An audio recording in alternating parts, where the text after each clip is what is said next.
Picture this. You have a long commute to work and just want to listen to a good podcast, but there are too many choices. Anime, film, comic books, science. What will you do? Well, never fear. We are here with all of your podcast needs. Welcome, all freaks and geeks. We are the Square Roundtable Podcast, a collective of Black nerds discussing all things anime, comics, science, and pop culture related. Please join us for our weekly podcast every Friday on squareroundtablepod.fandomlim.com, YouTube, and wherever else you get your podcasts. Be there and be square. Hello, everyone. Screenplay Archaeology host KiramidHead here. Before we get into today's episode, I just want to get some intro stuff out of the way. First things first, we are now part of the Fandom Lim Media Podcast Network, so I'm going to link their site down below. And that's why you would have just heard a promo for another podcast, because they're another one of the shows on the network. And as per usual, if you like the show and you'd like to know more, you can check out our social media pages on Facebook, Tumblr, Twitter, and even Instagram now. The show also has a Patreon if you're willing to gift money, but you don't really need to if you don't want to. And we also have a Discord server, which you can join if you want to chat with, the group members there. So that link is going to be down below as well. So yeah, sit back, guys, and enjoy the show.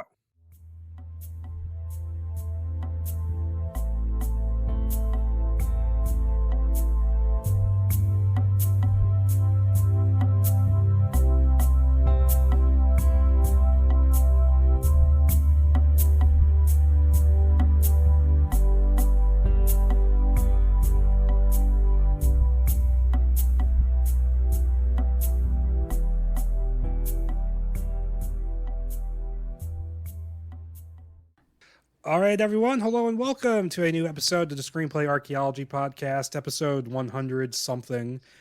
And hey, 100-something. That's my favorite episode to be on. How'd you know my favorite number? Yeah, and so, as you can tell, Jake is here again because I finally cajoled him into doing something. Exactly. It took years and cost a fortune. Luckily, you had both. More like it took me a couple months to ask. Yep, and then me to say, yeah, all right. Not counting like the almost 2 months I blew off because I kind of considered Powerpuff Girls an unofficial episode. It was damn close. But tonight we're bringing you a special episode, and for anyone who follows Jake's channel, Hot Quality Content, the first big thing they did over there was the Universal Monster-thon. And before now, we have done a couple Universal Monster things, including the Dark Universe Van Helsing, which you jumped on immediately. Oh yeah, as soon as you said that existed at all in any form, I was like, sign me up tomorrow. And for the longest time we didn't have anything else. We had like early drafts that aren't really Dark Universe, they're just like tangent. Like there's a couple early Mummy scripts which are tangential to the movie.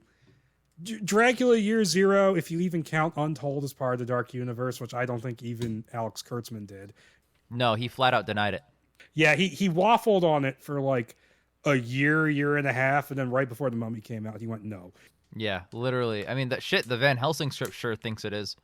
Yeah, and I still maintain they wrote that in such a way that they didn't have to. Yeah, you're probably right about that. But Universal is probably like, yeah, we have Luke Evans under contract, maybe use him. Yeah, exactly. We got at least one more out of this guy. I mean, those Hobbit movies made a lot of money. Yeah, they made a lot of money because Luke Evans was in them. That's the only reason. But, yeah. And so the thing that this came out of absolute nowhere, I thought it was going to be one of those things that just never turned up. Because there are a couple of Dark Universe scripts I know exist, but I can't get them because they're watermarked. I mean, you can get them, no?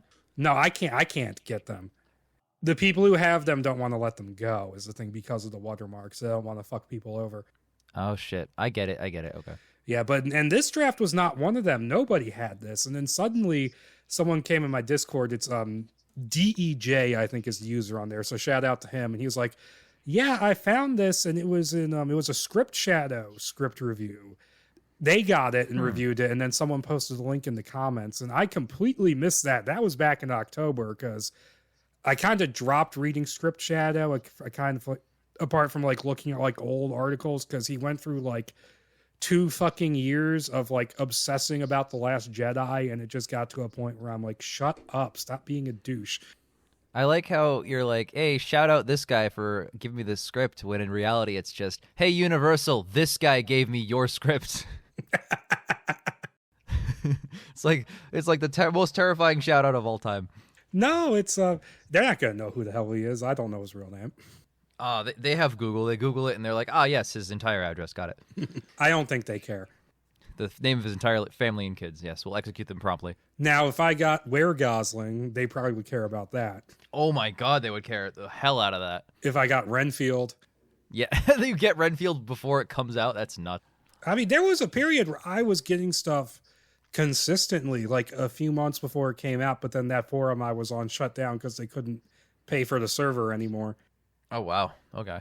But also it doesn't help, but a lot of stuff is still kind of locked down because of there was that whole thing where the Deadpool script leaked, and then that caused like people to start like really holding on to their stuff and like being more secure with it. Yep, that was big. But no, we are covering a Dark Universe Wolfman script written by Aaron Guzikowski, and it's very clearly written with Dwayne Johnson in mind for the title role, which I find very strange considering he was never actually cast. He was just in negotiations. Literally, they wrote this script like for him, like with all of the Rock isms. Like, if you didn't tell me that Rock was attached, I'd be like, oh yeah, this is the Rock. And then they were like, oh, hey, The Rock, we've now written this script. Do you want to go ahead and maybe negotiate? So if he ever says no, which he obviously did, they'd be like, oh, this whole script is just junk.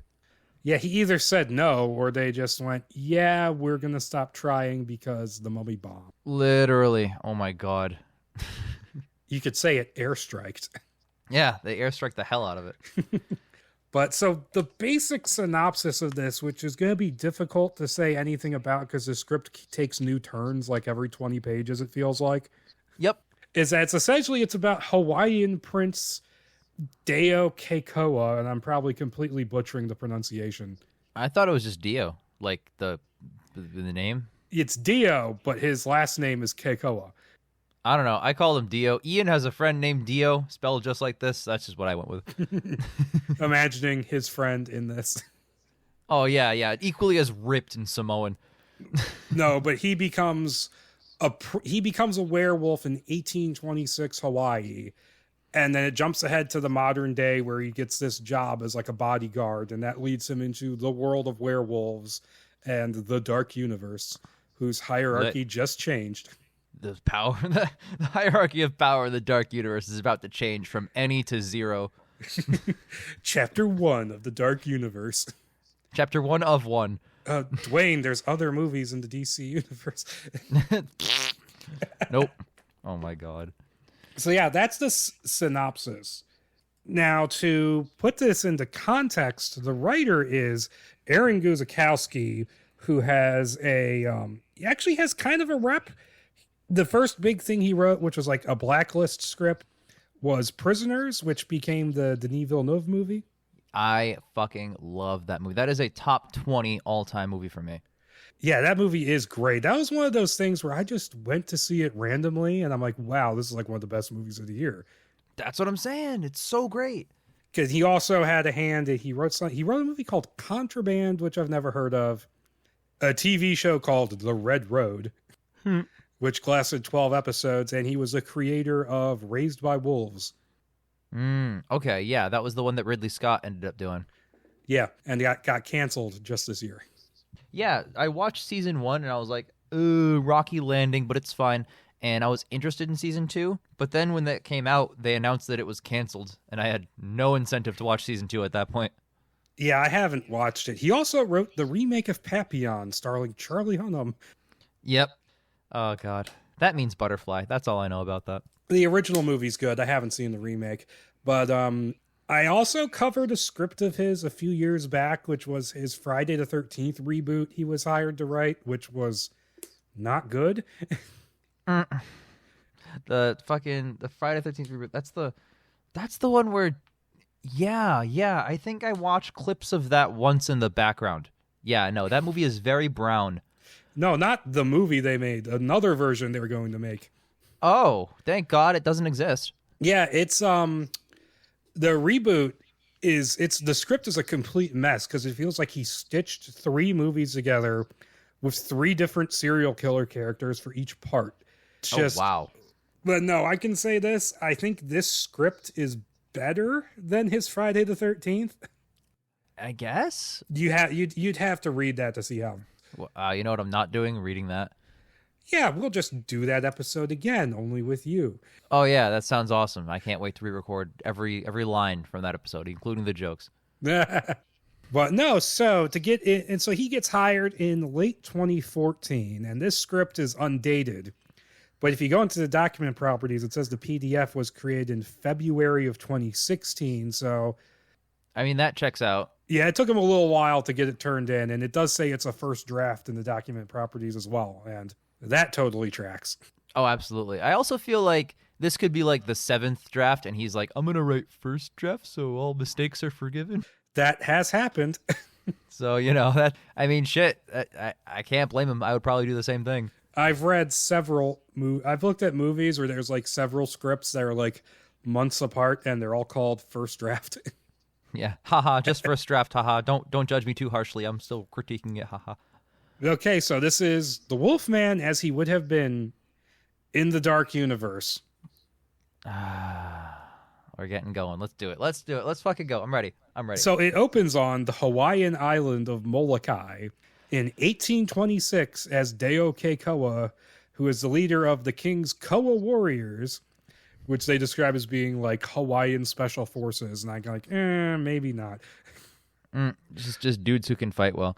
But yeah, no, oh my God, you literally bring it up. Like, it literally opens with a Hawaiian setting and you're going to talk about it right now, but the main character is this jacked, full of tribal tattoos, badass war scars guy with like this stoic expression. Like, it's all, oh my God. It's just, wow, painfully The Rock.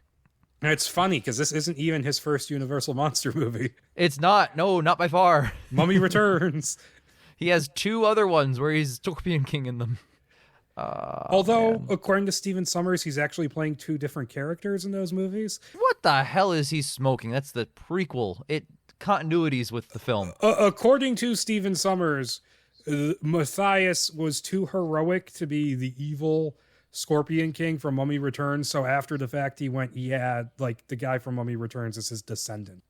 Oh, yeah, okay, there's Stephen Sommers, there, chief, there, buddy, there, pal, though, old fucking, what the hell's wrong with you? No way. He made G.I. Joe Rise of Cobra. I think that explains what's wrong with him. Literally. It's weird, too, because, like, that's definitely one of those situations where they made a spinoff, and there's continuity errors with The Mummy Returns, and to resolve that, to quote resolve that, he's like, it's just a different version, it's just the same actor playing the same character and the same thing in the same timeline, the same thing, but it's just a different version, it's different, it's fine. It's also him saying, well, the character can't possibly develop over years. No, that's a Universal Monster staple, is that they don't develop.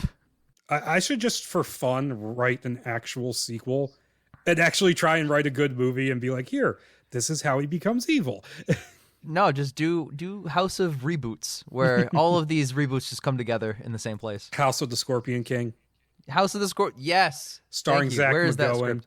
Please, develop that, like, one scene thing into a full-fledged thing. Sorry, audience, you wouldn't have any idea what I'm referring to. No, they wouldn't. I can barely tell. Oh, my God. But anyway, yeah, we're only on half of a first page. We're making great timing on this. Yes, he's wearing, like, a golden cape, standing on the beach watching a British merchant ship offloading its goods. Like, they send their rowboats up to the beach. And he's accompanied by 6 Koa warriors, including his best friends, Kadak, which sounds weirdly Welsh. It does. It doesn't sound Hawaiian, and Tad. Tad. Just a tad bit funny, isn't it? Who I can only assume are being played by his stunt double cousin and Roman Reigns. Oh, of course. Why wouldn't it be? That sounds like the perfect trio. I mean, he gave Roman Reigns a part in Hobbs and Shaw. That is very true. This is so in line with that style of rock-centric filmmaking. And they're like, they warn him that his father has forbidden violence during Makahiki, the season of peace, which I looked it up, and it's their new year. I didn't know that was real. Yeah, so apparently a lot of the stuff in this is real. Like, he did actually research Hawaiian stuff when he was writing this. Mm-hmm. Okay. So credit. Props. It's not like Mummy Impossible where like, yeah, the Egyptians used mercury. Yeah, that's exactly how it works. And they just were able to just go ahead to yoke her all the way to Iraq for some reason. Yep. All the way there, which doesn't even track with where anything is. And so Deo motions his men to follow as he walks out to speak to the traders.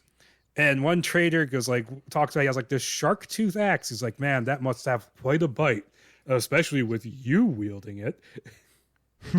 You, this ripped Samoan man who is The Rock Johnson. Samoan man who is Hawaiian in this. Yeah. Oh, man. Dwayne the Hawaiian Johnson. Is this just his character from Moana? Let's be honest. Yeah. I thought about those similarities, too. I've never actually seen that. I've just seen pictures of his character. No, the movie's pretty good. And I know there's like a good. giant crab. There is, in fact, a giant crab. It's in one scene. It's barely relevant. But more importantly, he is the guy who sings You're Welcome. And that's the best part. Really? It's only one scene? Because there's this guy whose videos I watch who was like obsessed with that character. I think it's one scene. I might be misremembering it. But like, it wasn't an impactful character in my mind. Yes, and so he opens a crate and tries to trade him a musket with a silver bayonet. Yes, silver, the most solid of metals that you can make a weapon out of. Oh, yeah, the most logical ones. I mean, you couldn't really make a silver bullet either because it would melt and it wouldn't go very far. Yeah, I never thought about the logistics of that, but there's got to be a reason that they don't use silver in, like, weaponry, you know? Mm-hmm.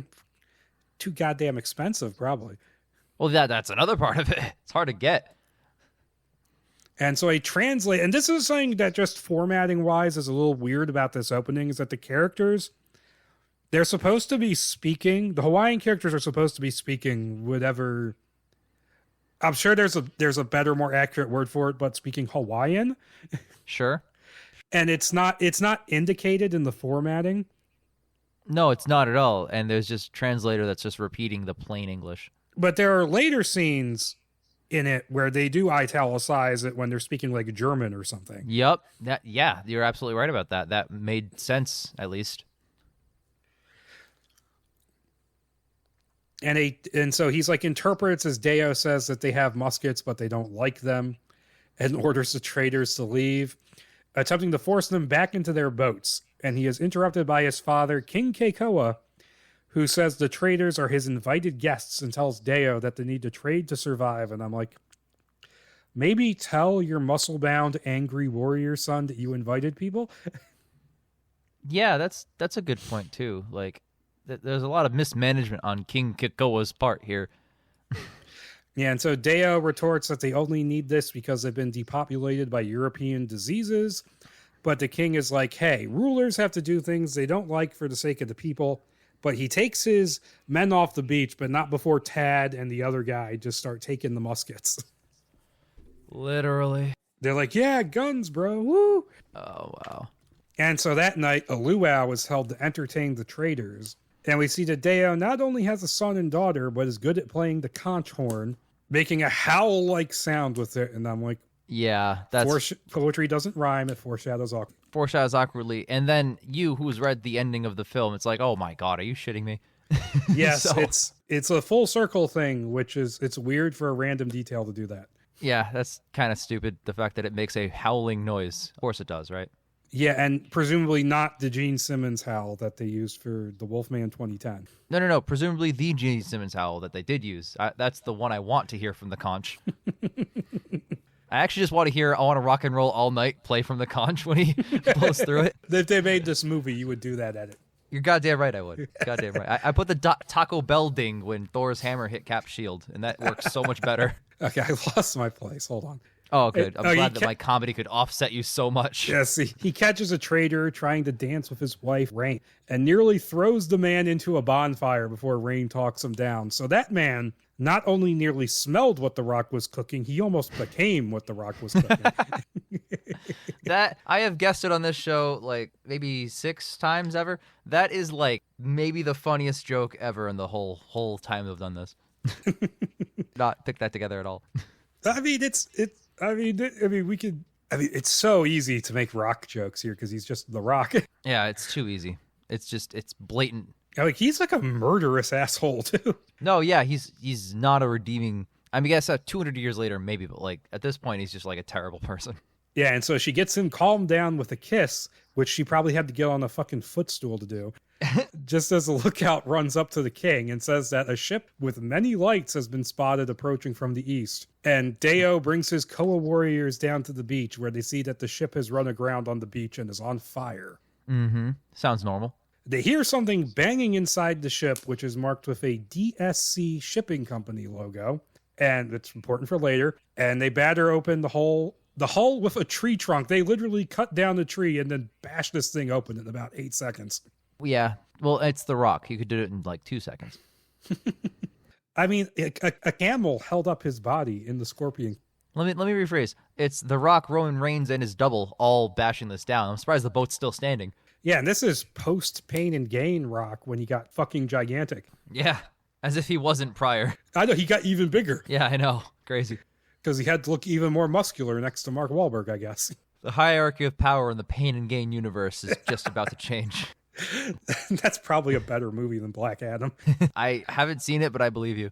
I mean, it's Mark Wahlberg is perfectly cast. He's playing a stupid ass. Oh, yeah. It's the only thing that he's actually typed for. But so they bash it open to rescue what they think is a survivor. And Tad, that fuck, approaches the hole and reaches out to help whoever is there, only to get yanked inside as animalistic growls are heard. So we are getting full-on Wolfman.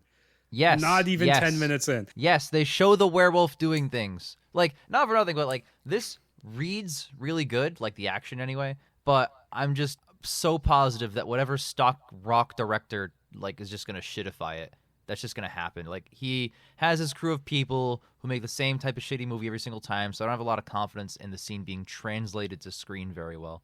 Yeah, also, I don't think The Rock reads scripts. I think he reads like log lines. And you think his agent, who is also his ex-wife, is just like, hey, this is a good one, and Rock's like, all right.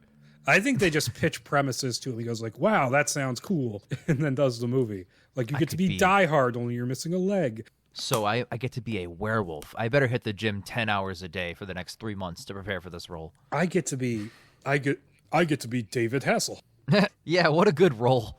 And I get to also meet David Hasselhoff in that film. Oh, that's right. They did do that. Yep. Oh, yeah. Mitch. And so it's not long before a werewolf, still partly ablaze, bursts from the hole and attacks one of the warriors, shaking him in its jaws before tossing him into the surf. Yes, let's go. Kadak shoots it with his musket, but the werewolf shrugs off the shot and continues his attack. The warriors hit him with their spears, but these also have little effect as the werewolf, it literally says the werewolf is just a pincushion, hurls one of them into the burning mast of the ship, which falls between Deo and the beast as it tears one of his men apart. And not to be completely upstage, he leaps over the burning mast and beats the werewolf badly with his axe, almost decapitating it before it flees into the jungle. Yep, because The Rock is not to be outdone here. Interesting question. If he gets decapitated, would he just put his head back on, or would that also kill a werewolf? I don't know, because if you go literally with only silver through the chest can kill them, then if I don't know, a meteor hits Earth and everything's extinct, is the werewolf fine? I don't know. I don't know how anything works. Is it going by Monster Squad rules where he can just pull himself back together? Yeah, can you nuke a werewolf? Is that a legal move here? Although here it does say eventually that the only thing that can kill a werewolf besides silver is another werewolf beating the shit out of it. So. Oh, okay, so meteor, no. Other werewolf, yes. Strange. And so Deo and his remaining men pursue the beast, which takes to the trees, getting behind the warriors and pulling one of the men up with it. Kadak tries to save him, but takes a mortal wound to the throat by Roman Reigns. Oh no, or the stunt double, who knows? Yeah, an enraged Deo throws his axe at the werewolf. Well, the stunt double is the one who gets his arm ripped off, obviously. Yeah. The roles that we've ascribed. Deo throws his axe at the werewolf, embedding it in its skull, which momentarily knocks it out. Mm-hmm. And it wakes back up as he goes to retrieve the axe, but attacks the last remaining warrior when he spears it from behind and tackles the man to a nearby hut. So I have to point out, through the remainder of this scene, it has a fucking shark tooth axe embedded in its skull. It does. It's very it's reading like it's R, even though you know it's going to cost $200 million and star The Rock. So. Oh yeah, this whole thing reads like it's R, especially with a certain superpower they give him. Oh yeah, easy. Yeah, no, that might be the reason that, like, aside from the written for The Rock isms, I kind of like the opening scene. I love a good historical monster movie. It's not, but this part is. So. Yeah, we get about 20 minutes of historical monster movie. It's not bad. Yeah, you get a generous 18 pages of werewolves just kicking the shit out of each other. No, sorry, one werewolf kicking the shit out of people, which is always nice. And then The Rock kicking the shit out of a werewolf. No, are you kidding me? The Rock's in the film. You think he's going to lose? You think he's going to get punched once? Well, no, he's the main character. Yeah, of course not. I mean, he will get punched once. He's not Steven Seagal. Yeah, he's not Black Adam. I haven't seen Black Adam, I have to point out. Oh man, you got to watch Black Adam, man. You're like, you can read the script through watching the movie. You're like, wow, this is totally his shit. I watched your video and felt like you guys, it's a spoiler video, and it felt like I didn't get spoiled on anything. No, there's nothing to spoil. I mean, the end post-credit scene. So, like, there's nothing in the film that's, like, earth-shattering anyway. No, they spoiled that, like, weeks before the movie came out. In the marketing, in the Instagram videos, in almost the trailer, they were damn close. Well, yeah, The Rock's power move, which wasn't much of a power move. Mm-hmm. Yeah, it was great. And so the dying Kadok hands Deo his musket, and he continues his pursuit. And so inside the hut, Deo finds the warrior dead and the werewolf crouching over his body. It soon leaps at him. Deo fires the musket and misses, instead stabbing it over and over with the silver bayonet, which seems to do the trick until it is dead. And so Deo brings the severed head of the werewolf back to the village, which interestingly has not turned back into a person. So that's different lore than usual. Yeah, did he kill the werewolf? So if he killed it and decapitated it, it stays the form that it is? In this continuity, apparently. As long as it's consistent with itself, that's all you can ask for. I can't remember. I don't think they do another scene where a werewolf dies. Don't they? No, hold on. They definitely do. They do, but I don't think there's another scene where it dies and turns human again. Yeah, that's a good point. I'm sorry. For that one guy who got mad at me for spoiling the script once, I'm sorry. I'm jumping ahead a little bit. Here's the thing. Like, how could you possibly spoil an unwritten, unmade, The Rock Wolfman script? It's not, like, you can't experience it the right way. Like, you're not going to send this script to every single person that watches this episode, unless you are. I mean, depending on where I got it from, I will put it in like a pin on the YouTube comments. But just to keep people from fucking asking me about it, because it gets annoying sometimes. I see. But so King Keikoa seems to recognize it before noticing a bite wound on Deo's shoulder, which we did not see him get in the previous scene. Okay. Because I remember reading this and going like, well, he didn't get bitten, so how has he become a werewolf? Oh, wait, he did. Was it like he went in the hut and then like the scene cut to him leaving the hut and it like implied it? Maybe. That's how I read it. And so he's like, it turns out the king has seen this creature before, referring to it as a snarling dog spirit named Kalpe, which is a real thing. I looked it up. Yeah, I also briefly Googled things that script mentioned. And it is inside Deo now, and he has to do something he doesn't want to do. So he's going to get exiled from Hawaii. Yep. Would be crazy if he ever went back 200 years later. And so Deo is taken to the beach the next day, where his wife and children have left a small bottle in a circle on the beach, which he fills with sand and wears around his neck. And a raft has been prepared with enough food to last a month. And the king explains that the transformation can be resisted at any time except the full moon. So we're filling in that inconsistency with werewolves. Yep. This is their version of the lore. It's fine. I don't hate it. Yeah, and by that time, Deo will be far away, and he has prayed to the spirit Kamohoalai. That's exactly how you pronounce it. He's like, oh, great Kamohoalai. Yeah, can you help me? To guide him. Now, I haven't looked this spirit up.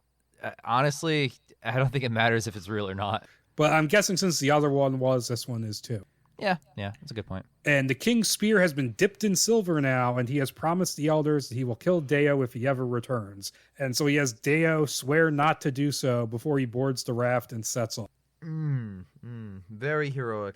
Yeah, and so the thing about this is that he swears specifically so that his father won't have to kill him. But all he has to do is wait like 50 years and he could maybe return to Hawaii fine. Yeah, it's not that bad. I mean, I don't know. You could always just, like, instead of exiling him, like, it's kind of tragic, but, like, just, kill him, right? You don't want to risk the werewolf going any other islands and cursing any other people. Yeah, possibly, but the guy doesn't want to kill his own son, so he has.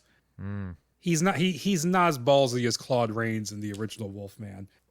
Yeah, or Anthony Hopkins in the remake of that film. Well, I mean, he was the bad guy. He was. It was a wolf-on-wolf fight, which this script has even more of. A wolf-on-wolf fight where they cling to walls like they're in the Matrix. Yeah, no, that wolf-on-wolf fight sucked. It was like 1 minute long, and he just gets his head whacked off, which is really funny. It's because they had to reshoot all the fucking Wolfman scenes. Yeah. Most of the movie was reshot because they fucked them on the budget the first time around. Mm-hmm. More like garbage. Got him.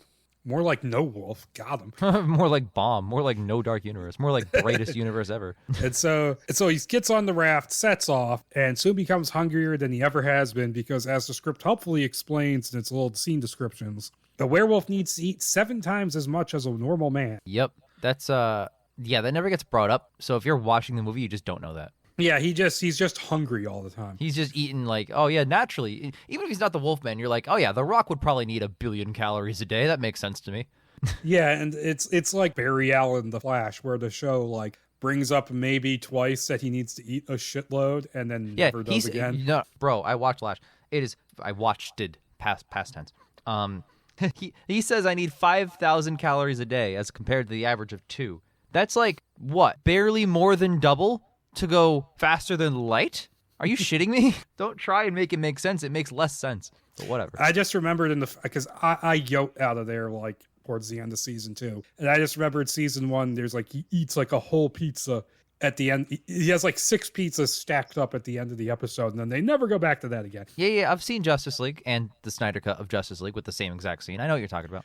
That was in Justice League? I don't remember. That was in both. I remember Brunch. Yeah, it was right after brunch. Right after he says brunch, he eats brunch.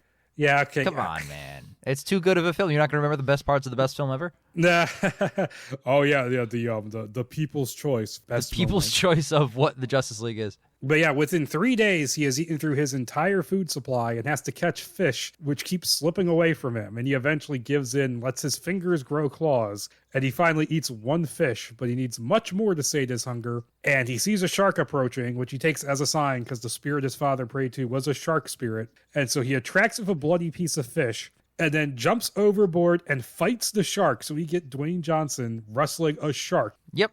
Oh, yeah. That sounds... sounds awesome. It sounds like it would sell, actually. That's not that bad. I'd fucking watch that. Yeah, that's what I was saying. Like, the script, like, the action as described is pretty gnarly until the 3rd act. But, like, most of it's pretty great. Yeah, I mean, that scene is just like, okay, like, I mean, it's like in the scene in Zombie where a zombie fights a shark and wins. It's pretty cool.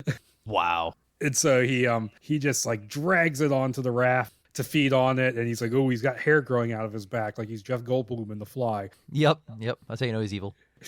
And the ship soon pulls up alongside the raft, and the crew forces Deo at gunpoint to shackle himself, and he's like, okay, whatever. But the cuffs won't fit, so they go get anchor chains. Oh, man. That's actually really funny. Like, that's the kind of thing, like, if you're tasked to write a script for The Rock, you do put that scene in. That makes sense. Yeah, and so he then gets thrown below decks, which turns out to be a slave ship, which is weirdly in the middle of the Pacific, where the slave trade wasn't really. No, I guess you're right. I was trying to worm my way out of it, but no, you're right. Yeah, and this is just a Cloud Atlas ship. Changed my mind. No, I refuse. That's correct. And so, like, he scares a crew member by changing into a wolf face because the guy tries to take his bottle from him. And he just goes, wolf out a little bit and scares the guy away. That happens more than once. Yeah, which, to be fair, if I had that ability, I would do that all the time to people. I would do that to my friends. I'd be like, hey, Ian, just freak him out. He'd just be like, I want to die. I want to die. Where's the alcohol? Oh, yeah, that is an inconsistency of his character. He does not want to die in this script. Oh, much to the contrary, my friend. I have so many notes about how he's like the opposite of Larry Talbot. Yeah, there's no Talbot mentioned in this. No, yeah, there's no Talbot mentioned, but we'll get there. We're actually not that far from it. We're like pages away. Yeah, and so soon enough, the full moon arrives and Deo fully transforms into the werewolf, slaughtering his way through the ship. So he kills the slave master, the captain, and several crew members. I think he sprays blood on, like, the sail, so, like, someone's watched Bram Stoker's Dracula. Yep. before jumping overboard and running off on a snowy shore as the title appears. So we get the title 20 minutes in. 20 minutes in, yeah. But honestly, though, you lop off the rest of the film and look at that in isolation. Honestly, let's go. This is pretty great.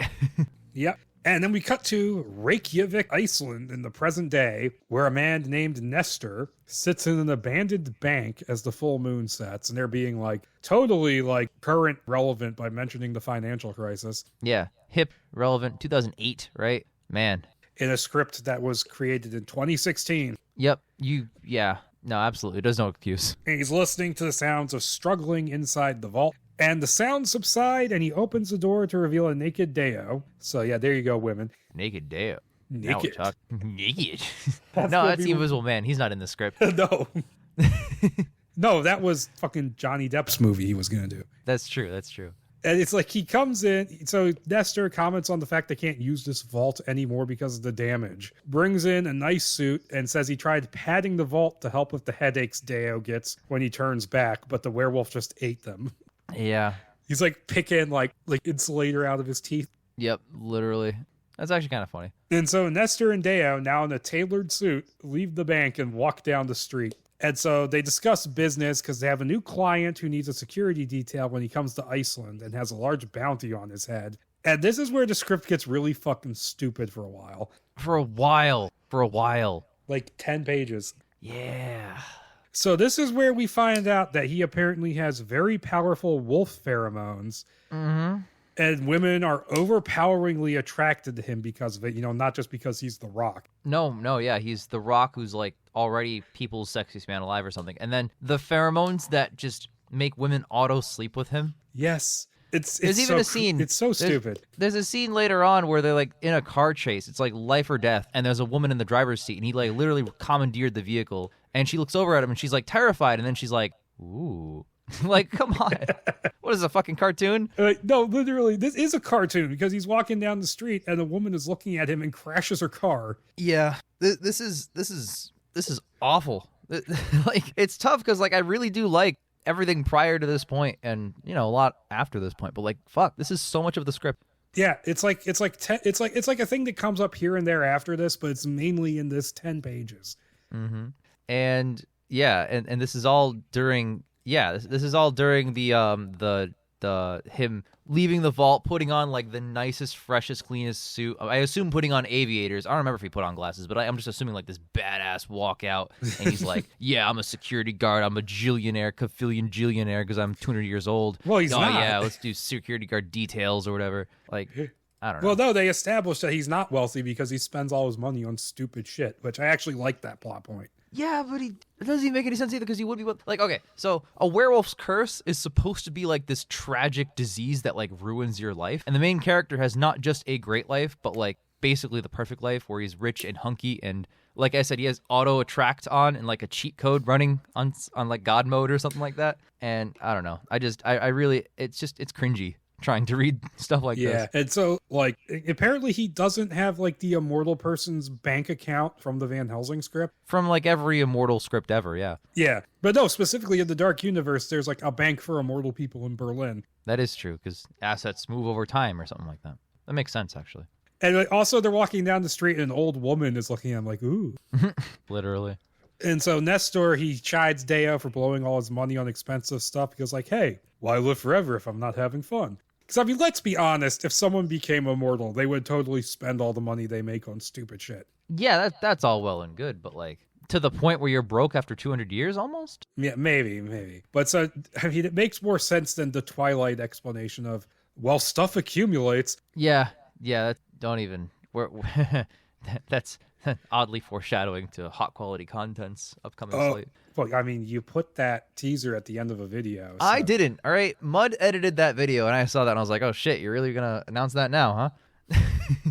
But whatever. That is relevant to the Dark Universe because the guy who did Breaking Dawn 1 and 2 was supposed to do Bride of Frankenstein. Bill Condom. Don't you remind me. He's made good movies. I hear. I have not seen any of them. No, you just watched Breaking Dawn 1 and 2. Not yet. If you really want to know, we're 2 into it. We had to do the other 3. Oh, God. I only saw the 2, so... Oh, yeah. Okay. But so Deo asks about the new client, and apparently he's a biotechnologist recently fired by a German firm called the Frankenstein Corp. Yeah, never heard of him. Yeah, they never spell out corporation, and it's always with a lowercase c, but I changed that in my notes because why not? Stop shoving shit in so early. This is what doomed Tom Cruise as the Mummy. Like, oh yeah, this is Frankenstein, and then you'll keep reading 100 million pages from now. But like, bro, there's so much other shit that's just like, why? Like, nobody, the audience doesn't know who this is yet. So, I also wanted to mention, I have a note here. This doesn't connect to the Van Helsing script with the Frankenstein hypothesis. No, it doesn't. This is like a different way to do that. Like, they're incompatible. And so apparently this guy has a hit on him because they're afraid he'll sell company secrets because they're like this big contractor that has like government jobs and stuff. Mm-hmm. But of course, he's never heard of them. Never heard of them. And they soon arrive at a cafe, and a waitress is so distracted by Deo that she puts a plate on the wrong table, and it then hard cuts to the two of them piping in the storeroom. In a vigorous, wild way, of course. And the waitress is like, you're not even my type. Why did I do this? And they leave the storeroom. Deo returns to his table, and Nestor's just like, you could have at least waited for her to bring the coffee. Literally. It's like, all you had to do to establish the pheromones thing is just have the woman be like, oh, I put the plate on the wrong table. And that's all you need to do. Mm-hmm. That's it. No, they really crank this fucking pheromones thing up to 11 in the script. And they soon arrive, and so later that day, Nestor is celebrating his birthday with his wife Maddie, who is the only woman who shows zero interest in Deo, by the way. Yeah, red flag? Question mark? Uh-oh. And their son and daughter, and Deo, who gets Nestor a brand new multi-dial lunar phase watch, and Nestor's like, "You always make it about you, don't you, dick?" Yeah, that's kind of funny. A gift about. And so after the party, Nestor and Deo talk outside. Nestor's frustrated that Deo only gets stronger as he ages. Yeah. They're all about the same strength. And maybe being like you isn't so bad, but apparently his great-grandfather said something similar to Deo, and it didn't end well for him. Indeed. We'll never see that film. No, we don't. It's not a film. I think he mentions it later, but he doesn't specify who he's talking about. Mm-hmm. And so Nestor reminds him that he has to pick up their client first thing in the morning and don't party too hard. And then it cuts to Deo waking up in his apartment the next morning. He has a bottle of alcohol with him, so that's consistent. Yep, that's like the one time too. And there's 3 beautiful women in bed with him who don't want to leave even after he says he'll be gone for a month. He's like, okay, so I'm going to have my friend come pick you up. Yeah, he's done this a million times, the script says. And let's not even, bring up the consent question. No, that's not. That's the script is not concerned at all. To a dark place. That's a dark place we don't want to go. The darkest universe, one could say. The Weinstein universe. Oh, no. Okay, and so Deo heads to the airport to pick up the client named Edmund Rasmus and has a picture of him on hand so he can recognize him. And he uses his slightly transformed ear canals to listen to sounds and picks up an annoying type of jazz coming from a set of earbuds. So it's Damien Chazelle. Yeah, The Rock is a badass superhero where 12 days out of the year he has to just, lock himself in a cage. Sounds pretty tragic and difficult to deal with. Oh, no. Which, of course, they belong to Rasmus, who is wearing a wig as a disguise. Yeah. This character is odd. And so Deo escorts Rasmus to his super Jeep and drives off. Yep. It's not just a Jeep, it's a super Jeep. Yeah, it's the best possible Jeep. Rasmus asks him what kind of gun he carries, and he goes like, I don't. He finds them too noisy and can kill just as easily without them. No word on if he carries a pimento sandwich. Mm-hmm. And Rasmus then wants to know if his equipment has arrived, and Deo confirms it's at the farm. And so they soon arrive at the farm, which is in the middle of nowhere in a big open area. And it's the farm from Northman. Yeah, literally. Or from Lamb. I love that film too. I haven't actually seen Lamb. I just saw the trailer. Gotta check out Lamb, man. There's a Wolfman in it, except not really. Okay, so Deo can see people coming more easily. And they pass by a pen of goats, which move away from him in fear automatically, and go inside where Rasmus begins unpacking. And it turns out he had a gun delivered along with the equipment, and Deo unsuccessfully tries to make him surrender it, even though you could just break his arm and take it from him. Mm-hmm. And so Rasmus gets to work with his jazz music playing, and Deo steps outside and starts eyeing the goats, having gotten hungry again. And we next see him in the bathroom washing blood off his face, his teeth having turned into fangs. Yep. So he can selectively transform, and they explain that. Yeah, they explain that away in a very funny line of dialogue later. Yes, and so 3 weeks pass, and Rasmus is like, you can guard me, but what kind of guard are you? The goats keep escaping. There's only one left. And he's like, yeah, I mean, hey, I'm hired to look after you. It costs extra for me to watch the goats. And so Rasmus is just like, okay. Rasmus accepts it, even though, damn, that's a spoiler. But, like, I forgive this scene more now with prior knowledge. Yes, it's still really funny, though. It is still pretty stupid, yeah. It's great. And then Rasmus is like, I got a stiff back. I want to visit a spa. And despite Deo's objections, he's like, I want to meet some of those hot Icelandic women, man. But that doesn't go so well because they visit a geothermal spa and they're all just flocking to the rock. Mm-hmm. So, okay, I have a question. I'm guessing werewolves are like sterile? No. Because I would think it would mention if there are like little pebbles all over the world. Just like an army of fucking Dwayne The Rock Johnsons, just at every age of life. No, they'd all be werewolves. Oh my god. Or are they just not biologically compatible with regular human women? I don't know, man. That's an excellent question that the script will never answer. Yeah, he's ready to take Rasmus back to the farm, but the scientist just blows him off. And that's when Deo notices a beautiful American woman named Lake Varley. Yeah, that's a good real name. Yes, who seems to be the only woman not mesmerized by him, who is soon joined by a Vietnamese man named Sin. Yeah, some excellent top-tier names in the script. And they seem suspicious to him, and Deo grabs Rasmus to get him out of there, noticing that the two have disappeared when he turns back to look. And he asks Rasmus if anybody knew about his fondness for spas. And the scientist tells him, oh, I had one attached to my lab at Frankenstein. I was in it so much. Dumbass. Mm-hmm. Literally.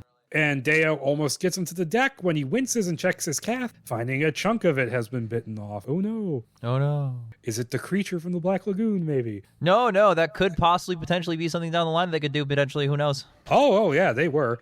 yeah, they objectively were.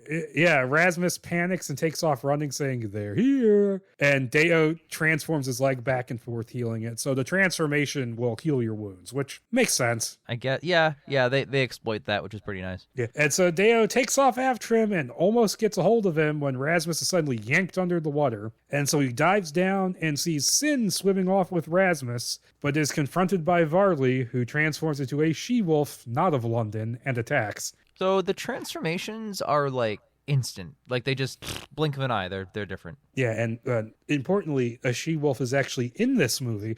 Yeah, unlike her own film from 1 billion years ago. That is one of the funniest Monsterthon videos, just because I was like just seeing the reaction I had to the movie when I first saw it happen in real time. Oh my god, that might be the worst. Like I keep saying that, Tom Cruise in the Mummy is the worst one, but like that might be the worst one. Worse than Invisible Woman? Maybe. Worse than Meets the Killer? Shut up. How about that? Stop bringing up terrible movies. I've actually never seen Meet the Killer, so. Oh, good. You've spared yourself. There's not even a fucking monster in it. I saw the last couple minutes of it on TV, and it pissed me off because the title is a lie. Yeah, the whole title's a lie, actually. Boris Karloff is not killer. No, he's not. No, it was a different script, and they did the thing that Hollywood does, where they just rewrote it to be about him. But okay, so Deo bursts to the surface and throws the she-wolf away, and when he basically just yeets her. And when she gets back up, transforms into his werewolf form, and he swats her away. Mm-hmm. Get that pimp slap. Get it right in. Get the people's wolf elbow. Yep. And so he tries to follow Sin, but Varley keeps him distracted long enough for the Vietnamese guy to get away with Rasmus. And Deo returns to the farm, and with Nestor, watches a video on the scientist's laptop that shows he was experimenting with the werewolf virus, which he refers to as Leica 6 in the video. And making it a virus is one of those things which they always try and do, but it never ever makes sense. It never makes sense. It's never engaging. And I don't know. I'm not about it. And that's like, the virus, as you keep reading the script, only gets more important, which makes it more dumb. It's like in Underworld, where it's like, oh yeah, it's a virus, and we can psychically communicate through blood. Yep.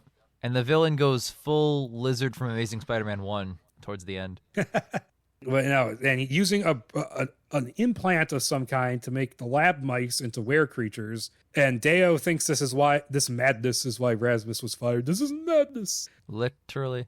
And while Nestor continues to fiddle with the laptop, he examines Rasmus's gun, revealing that the bullets are silver but cased in lead to disguise the scent. So they are literally silver bullets. They're regular bullets with a nice gooey silver center. Yes.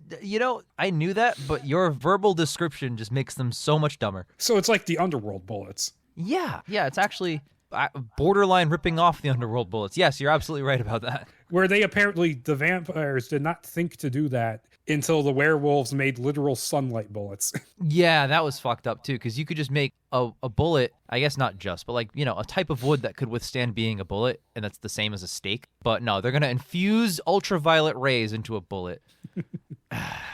Whatever. It's way too advanced, more than it should be. And we're talking way too much about Underworld. Well, it's this kind of script. It begs the questions of Underworld. And Nestor finds dossiers on different werewolves from all around the world on his laptop, which means Rasmus knew what he was all along. And he speculates that Frankenstein must be using the werewolves in their experiments.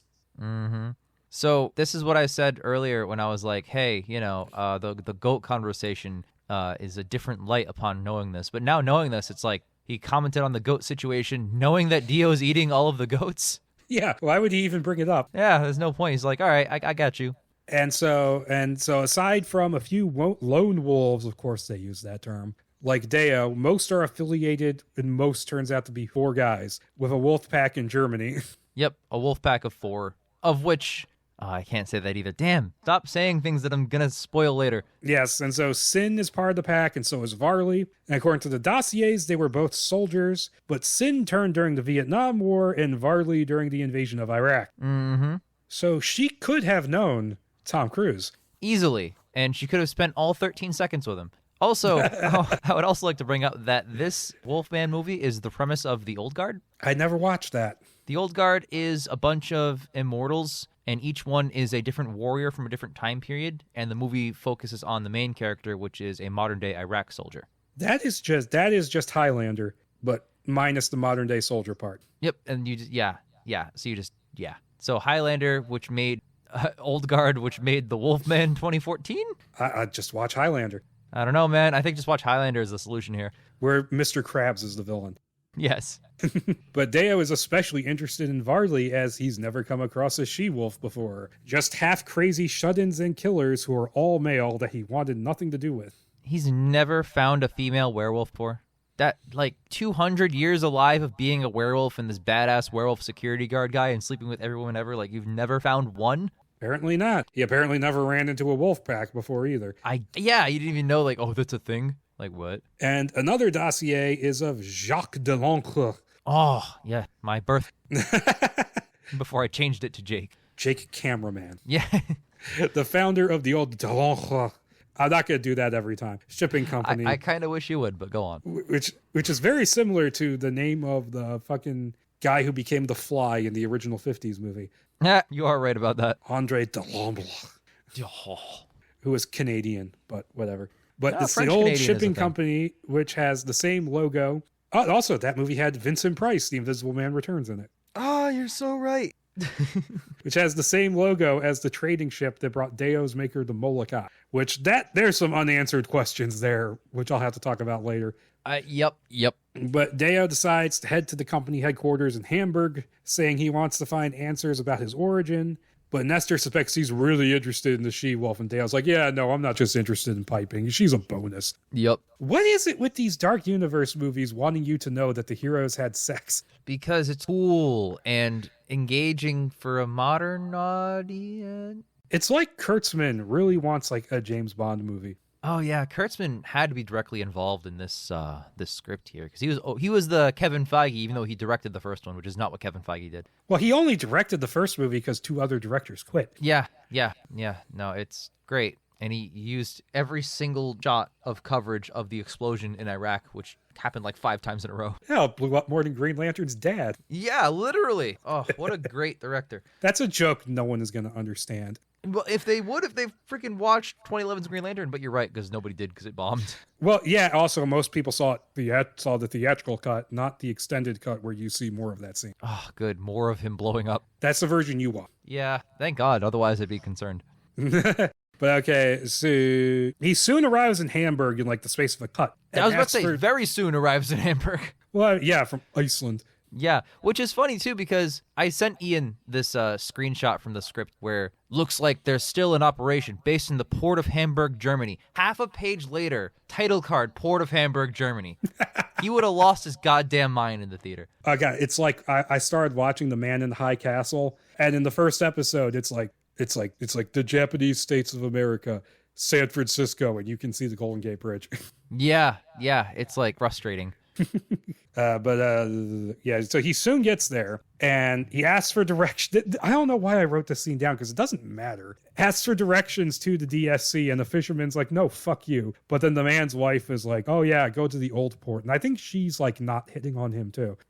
Yeah, more like, ooh, this man is gonna pipe me, even though she's like old. It's like the scene in Conan the Barbarian where he asks for directions, but the price for asking for directions is to fuck this woman. Oh yeah, yeah, that's crazy, haha. Can I live there by any chance? Is that an option? So yeah, he goes there and he poses as a potential client to get into a meeting with Delancre. But is told he is out of the country on business. He leaves the offices, walks down the street, finding an old warehouse with the DSC logo engraved on a brass plate, and smells something behind the door. He's basically Wolverine. Easily. If anything, he's like even better of a life than Wolverine, because Wolverine at least is like tortured, like, oh, what's my origin or whatever. Like this guy's just like, I got the best fucking situation ever. And so Deo uses his claw to pick the lock. Interesting use of powers. Interesting, but is the claw really that thin? Are we like, he's got some meaty hands, this guy. Yeah, he's not the T-1000. No, he's not at all. Then he uses his werewolf night vision and enhanced smell to explore the warehouse because, hitting the light switch is too hard. No, yeah, he'd rather just do it because he can, just a flex. Finding a chair with blood spattered around it that smells like Rasmus, so it looks like the scientist was tortured here. Mm-hmm. And he hears a whirring sound and finds a shipping container with a refrigeration unit. And inside, Deo finds the corpses of werewolves are deformed, covered with growths and stitched up wounds. And he then hears someone approaching the warehouse from outside, and seeing someone is opening the door, hides behind some crates to ambush them. What gigantic crate is hiding the rock?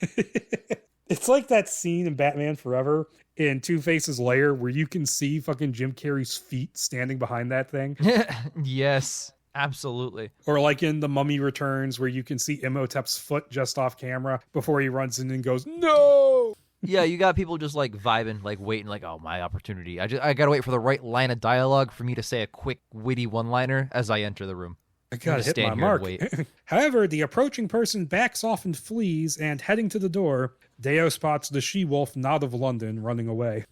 No, because she's in the script. And he gives chase in his werewolf form, following her to the old Elbe River tunnel. And this is where I start wondering, like, how secret are werewolves in this world? Because they run through a fucking tunnel, like, knocking over traffic and shit. I assume that, like, much like S.H.I.E.L.D. in, like, early Marvel, they just kind of came in and, like, cleaned things up. I assume Prodigium is just, like, following the werewolves on, like, ATVs, like, four-wheelers. And they're just like, oh, pardon me, sir, Men in Black flashy device. Shh, you're fine. And then cleaning up the blood.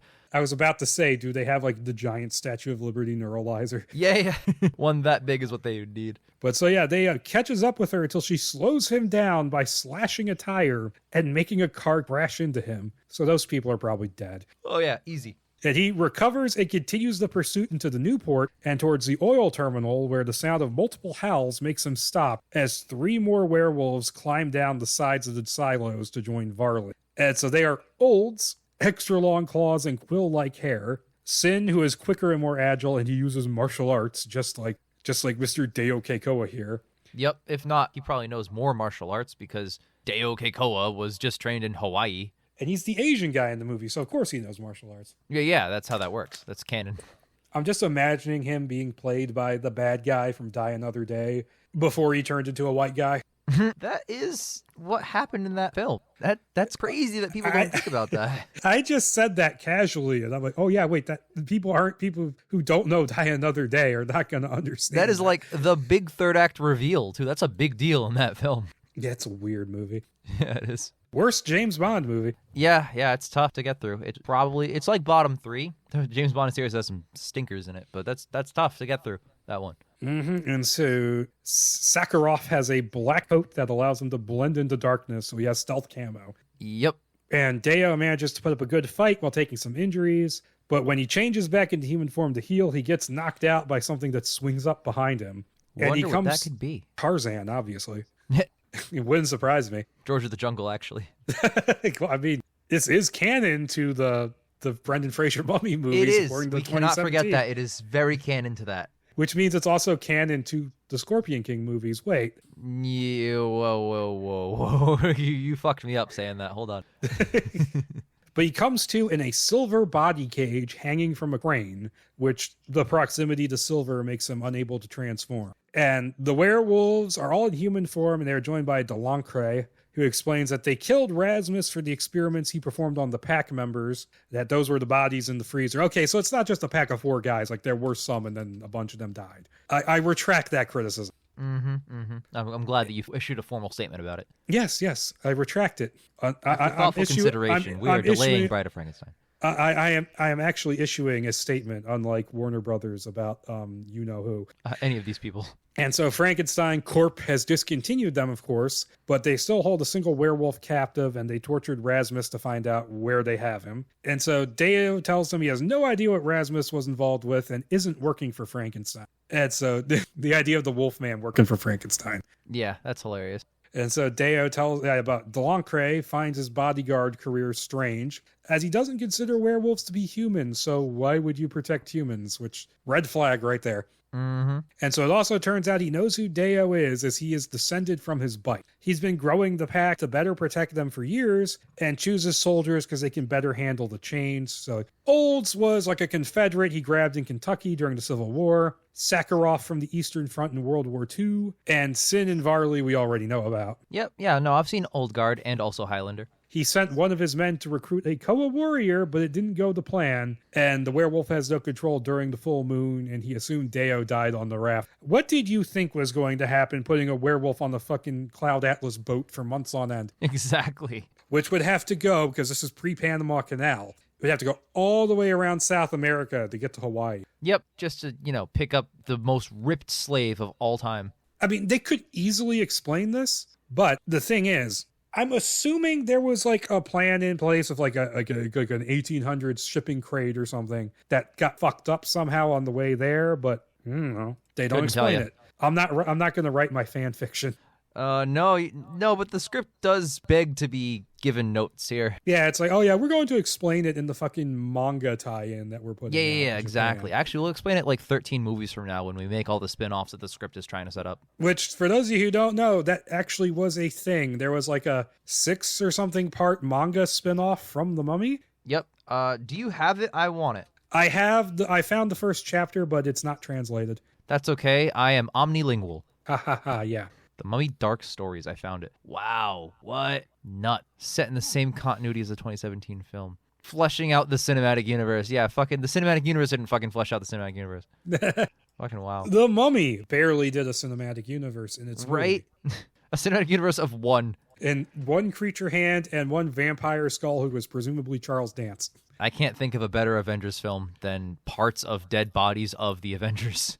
And CGI Russell Crowe. Yeah. Oh, yeah. He's so good. So good. But so Delancre welcomes Deo to the pack, saying lone wolves all go mad eventually. I think if he lasted 200 years, it's not going to happen. And since he has to meet with shareholders in Berlin, tasks Varley with convincing Deo to join them on the next full moon in 2 days. And Varley lets Deo out of the cage, assures him he can't take Delancre on, and invites him to her place for some food. And it turns out her apartment has a huge freezer full of sides of beef, and he uses his claws to cut the meat. So this is just a cooking show now. This is Hannibal. Yep, easily. And she's like, I've never seen selective transformation before. He's like, oh yeah, my Lua martial arts gave me focus that allows me to do it. God, I practice Lua. It's a Hawaiian martial art. Teaches you how to focus your mana. Wow, I read that shit and I was like, fuck you. It's so funny because he's like, he tries to teach her to do it and like, but there's the other dude who specifically uses martial arts, but I guess his Vietnamese martial arts. Yeah, it wasn't the mana from Hawaii. You know, if the Vietnamese guy started drinking a little bit of Terra mana, maybe he could have controlled parts of his body too, but not quite. Drink his fucking, what are those fucking energy drinks called that have like the Rock's face on them? Are those not mana? It's not mana. It's called something. I just know that they're there because they were like a merchandising tie-in for Black Adam. Are you of legal? Sorry, I went to terramana.com trying to find the energy drink, which is not Terramana, and it's like, when are you born? January 1st, 2023. Yeah, I was born now. Let me enter the site. It's gonna be like, no, you're not old enough, Chief. Sorry. This is very much of a tangent. I'm so sorry. Oh man, I don't know why I'm looking this up. When were you born? About 10 It's Zoa. It's Zoa. Zoa. Thank you. Oh my God. We actually had assuming it wasn't quite life size, but there was a cardboard cutout of The Rock at the store I work in. Oh my God. We have a cardboard cutout of Shaquille O'Neal in mine. We used and the healthy living section used to have a cardboard cutout of Mark Wahlberg. Oh, pain and gain, baby. And it was sitting in like the cage we keep stuff in back, and I'm like, oh, he's behind bars. Okay, that's really funny.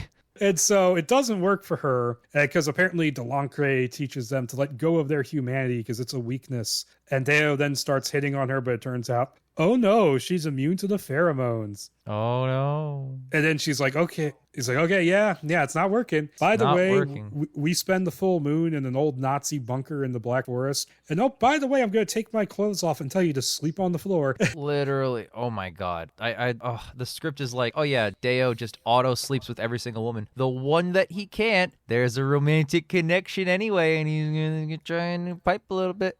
It's weird because she never actually fully becomes a love interest. Nope. Just kind of. Just like he hits on her a couple times and then it's just like, nah. Yeah, it just kind of backs out. But there is a little bit of a coochie attaining currently happening. So, okay, we take a break from our regularly scheduled Wolfman movie to go back to Reykjavik, where Nestor is repairing the bank vault, so apparently they can use it again. Yep. And why don't you tell me whoever in the world is going to show up and greet Nestor at this moment? Why? He's approached by Makomo, a badly scarred man who seems to know all about what's going on. And he works for a non-profit called Prodigium. And I mean, if they're non-profit, that explains why their base is 3 rooms in the basement of a museum. Yep. Which is also ridiculously elaborate for a non-profit, excuse me. Like, they do not have that kind of budget as a non-profit. Yeah. Especially considering the stuff they do in this. Yeah, right? And he brings up Rasmus, revealing that he stole a file from them. So that's where he got all the dossiers from. So they literally are just S.H.I.E.L.D. Literally. Yeah, no, it's identical. Down to the fucking Nick Fury having scars on his face. Yeah. And comments on how good Nestor looks, saying people who interact with werewolves usually end up looking like me. Mm-hmm. And I just, out of curiosity, put the name Makomo into a search engine and looked. And I don't think this is a coincidence. There was a guy named Martini Makomo who was a famous 19th century lion tamer. Okay. Doesn't track, but... That has to be an intentional reference. Yeah, 1800s would be when that... Okay, yeah. I like it less now. Oh, you do? Yeah, he's like, oh, I work for a non-profit Prodigium, and Nestor's like, I'm not familiar. And he's like, they've been around a while, but they don't do much advertising. I forgot about that line. Oh, because you know my beef with secret organizations in film like Spectre is that they advertise the shit out of their secret organization. I mean, at least in the Daniel Craig movies, the octopus ring is somewhat subtle. But why would you give him an octopus ring in the first place? And in the original movie, it's like a giant decoder ring. There are certain people out there that if they know about Spectre, Spectre gets shut down. Like government bodies. And you're like, you know what? I'm going to put the Spectre logo on every TV monitor and phone that we hack and just have it spin. Like, are you shitting me? Okay, I have to give Ian Fleming credit. I'm going through the books now, and Spectre does not have a logo. Yeah, because they're smart. And they actually shuffle who gets assigned which number periodically, so Blofeld is not always number 1. Okay, that actually makes a little bit more sense. Why didn't they do any of that in the movie? I don't know. Oh, well. Because Eon. Because Eon needs to market the organization. They also really fucked up by adapting the books out of order, but that's a different conversation. Mm-hmm. But okay, so yeah, we get our Prodigium tie-in that doesn't come back for like forever. Also, he says they don't advertise much. They have a logo. They do have a logo. I was just thinking about that. We were like, oh yeah, they're smart. Haha. More like Prodigium has a logo, because we only know that because in the Van Helsing script, the logo was on the rug or something like that. Or the jacket. I don't know. It was on both. Both of those things. It was on the magic baby blanket from the beginning, and it was on the rug in the Prodigium safe house. And didn't it just look like the Empire logo from Star Wars? Yeah, it did a lot. I'm looking it up. Prodigium logo. Yeah, literally just like the same kind of arch. Also, I should mention, when they mention the logo in this, it's a completely different logo. Oh, is it? Yes, it is. I'll get to it. Way later. So Varley and Deo make the drive to the bunker down the Autobahn in her sports car. There is a lot of like driving around Europe in sports cars in these scripts. There is, because it is a Dwayne "The Rock" Johnson blockbuster wannabe. But there was one in, there was scenes like that in Van Helsing as well, you know, when they put Dracula in the trunk. Yeah. Yeah, that is true. It was his supercar. Yeah, and that was, my God, fucking Bram Stoker must be so proud of that script, reading it like, wow, that's exactly what I envisioned this character doing. And she explains to him that Delancre requires them to fast for 12 hours before each full moon, which is meant to enhance the experience. I'm like, you're making this sound way too sexual. Stop. Way really ridiculously sexual. Oh, they're in training. They can't fuck. Oh, yeah. I'm just, it's no meat November. They soon arrive at their destination, which is a weird thing for me to write, with Deo realizing the decrepit bunker won't hold them, and he soon finds out it's not meant to, and that the pack brings itself to this isolated area to run free during the full moon. And while there may be no civilians around, Deo is sure he's going to kill every last one of the werewolves once he transforms, because he's just that confident. He turns into this confident asshole for like a page. Mm-hmm. He does. And the pack doesn't seem concerned, though, and the moon rises before Deo can get away, and his werewolf form immediately attacks the pack members, putting up a good fight before Delancre subdues him. And so it's like, he's like, yeah, I think I can beat you, and Delancre's like, it doesn't matter what you think. Smackdown. Oh, man. And something about Delancre's wolf form gets Deo to calm down and join him in howling at the moon before they all set off hunt as a pack. And they chase down a wild boar, with Deo and Delancre basically just dick measuring, competing to see who can catch it first. Pretty much. But it leads them straight into a pair of hunters whom I choose to believe are the pair of hunters from Bride of Frankenstein who walk into the hut. Yep. One of whom was John Carradine. Yeah, did we gloss over the fact that when they turned and Dio is like, I'm gonna kill all you guys, haha, and freaking he fights everybody, but then Delancre literally just like howls and he just overtakes them? Yeah, he just subdues him. Yeah. So that does not happen again, even though it can and should many points. You are completely right about that. Holy shit. So, like, I was reading those scenes, I was like, well, but this is canon. Like, what? So, whatever. But yeah, the pack chases down and kills the hunters, and Deo joining in when they start eating them. And so Deo wakes up the next morning naked in the snow. And the Rock naked in the snow, of course. And is found by two men discussing the two hunters who went missing. They flee, and Varley stops him from transforming and chasing after them, saying he's intimidating enough in his human form. Naked? Have you seen yourself in a mirror recently, you gigantic ripped Samoan man? Yes, even with the cold and the shrinkage, you're still that intimidating. Oh yeah, shrinkage is like down to 18 inches. I have to point out, they don't actually address his dick in this. No, they don't. They will have bloody, crazy, insane limb chopping off massacres, but not a dick because it's PG-13. Hell, the R-rated Northman CGI'd out the penises during the naked volcano fight. So. Yeah, you got a good point there. I'm like, how did this guy impregnate a woman? With absolutely nothing. With a sheer force of will, that film used. Yes, and so he starts talking about how he actually feels good this time, as opposed to having a hangover, when he notices that Varley is wrapped in a torn, bloody sleeping bag, and that he has, because, you can't show her naked. Mm-hmm. Oh, yeah, that'd be crazy. Yeah, and that he has bits of bloody flannel under his nails. Oh, my God. It's a Delancre just appears, explaining that the forests have been so cut back that the occasional encounter with illegal hunters is bound to happen, and a natural occurrence. So we're getting hot, fresh social commentary. Yes, we are. Very relevant and hip. And in spite of his horror at the situation, Deo still feels euphoric. Oh yeah, why wouldn't he? And so the pack is just arriving at a modern mansion on the wooded property when Deo gets a call from Nestor, who apprises him of his encounter with Macomo and Prodigium, and Deo catches him up on what he knows about Rasmus and the Frankenstein Corp. Yep, corporation. He also says he wants to stick around the pack for a little while longer, and Nestor insists they cut off communications as he feels this situation will put his family at risk. Hint, hint. Oh, yeah, that'd be crazy, haha. As they enter the mansion, Delancre tells him it belonged to an acquaintance of his who shared his environmental concerns. And this is weird. I don't know how to describe this. He made a room out of living trees. Yeah. Like, even if you have werewolf powers, what? And so Deo relates this to his own upbringing on Molokai, and Delancre seems convinced that evolution will eventually put them in a place of power. Yeah, like trees evolving to be rooms instead of trees. Like Pokemon. Yeah, that's their final form. And Delancre then shows Deo a room full of portraits of dead people, which date from the 1700s. And so during his human life as a judge, a series of murders in his village were blamed on werewolves, and so he tortured and burned at the stake 74 innocent people out of greed and lust for power. And then a few months after this happened, oh my, he and his family were attacked by the real deal, and so he keeps the portraits to remind himself that he was truly a beast when he was a human. Yeah. Interesting character moment, weird way to do it. Weird way to do it. The thing about that character moment is that if he didn't actually get attacked by werewolves, he could reflect and be like, I was misled. But then he was proven right? Not that he should have killed innocent people, but the fact that he should have started trying to kill werewolves or else they're going to kill him, which happened. I mean, there's a lot of like, what is the point of this? What is the moral here? I don't know. Yeah, I mean, this could do with a couple more drafts. I think you could actually make this into something actually really good. Yeah, there's something to be said here, you know? But same with the Van Helsing script. Yeah.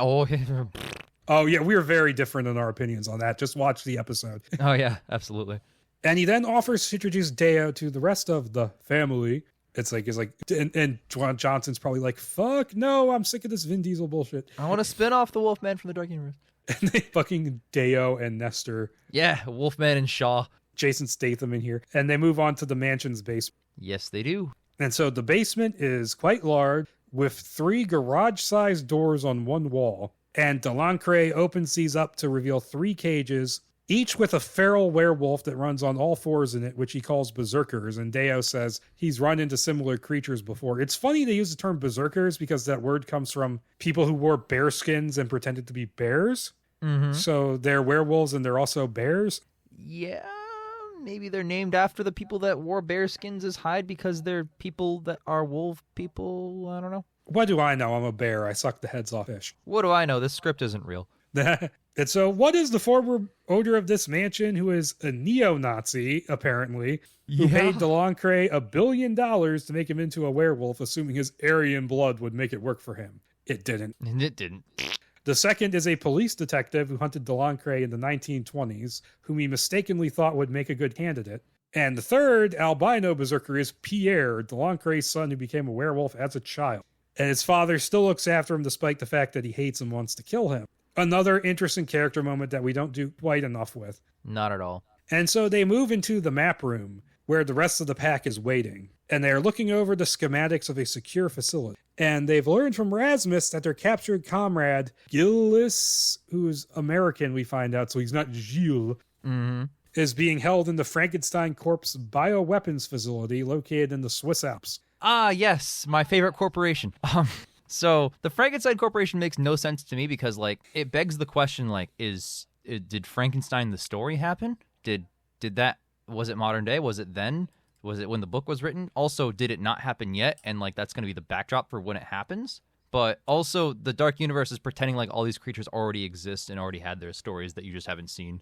Well, we know that the Bride of Frankenstein movie, because David Koepp, who was writing it, talked about it earlier. Well, it was early last year now that we're recording this, but he mentioned that, like, it was supposed, like, the first act was supposed to take place in the 1870s, and then it would move to the modern day. Oh, that's a hell of a way to do it. It's just weird that you'd, like, start with the sequel to reboot the series. Maybe it's because Universal only owns the trademark on the title Bride of Frankenstein. Or they want to not build things and just throw things at you, as this script will prove very soon. Well, yeah, that just that's actually a pattern with them, where every time they go to make a new Frankenstein movie and don't do it, it's called Bride of Frankenstein. Oh, good. I'm glad that it's a recurring theme. But no, so we're in the Swiss Alps, just a few miles away from Blofeld's Mountain in Honor Majesties. No ski chasing in this. Unfortunately. Delancre wants Deo to lead the rescue attempt, as he is older than the rest and has more combat experience. And he wants to stay out of the battle himself, though, which is for the good of the pack, because alphas don't fight with the pack. And despite Deo's objections, where he cites that his own father had a combat record. Mm-hmm. Okay, I find it weird that is like, oh, we can't do this unless we have you, Deo. The strategy he comes up with is nothing. It's not that complicated. It's not that crazy. And not for nothing, but Frankenstein Corp goons are ridiculously easy to stop. Yes. Like, anyone could have come up with this plan. I know. You didn't even need the plan. As you'll discover soon, you could just literally barge in and just start killing people and then take what you need and leave.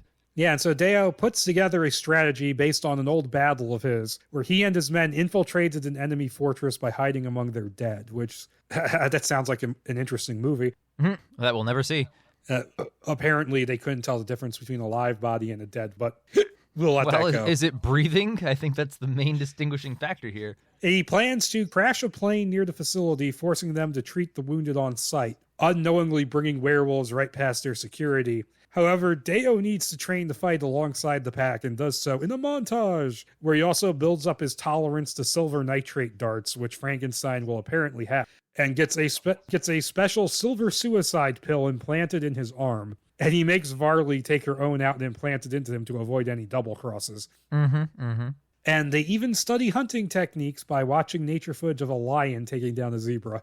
Oh my god. I think it's Sakharov who's like, no, that lion's being dumb. Yeah, the flexing for the camera or something.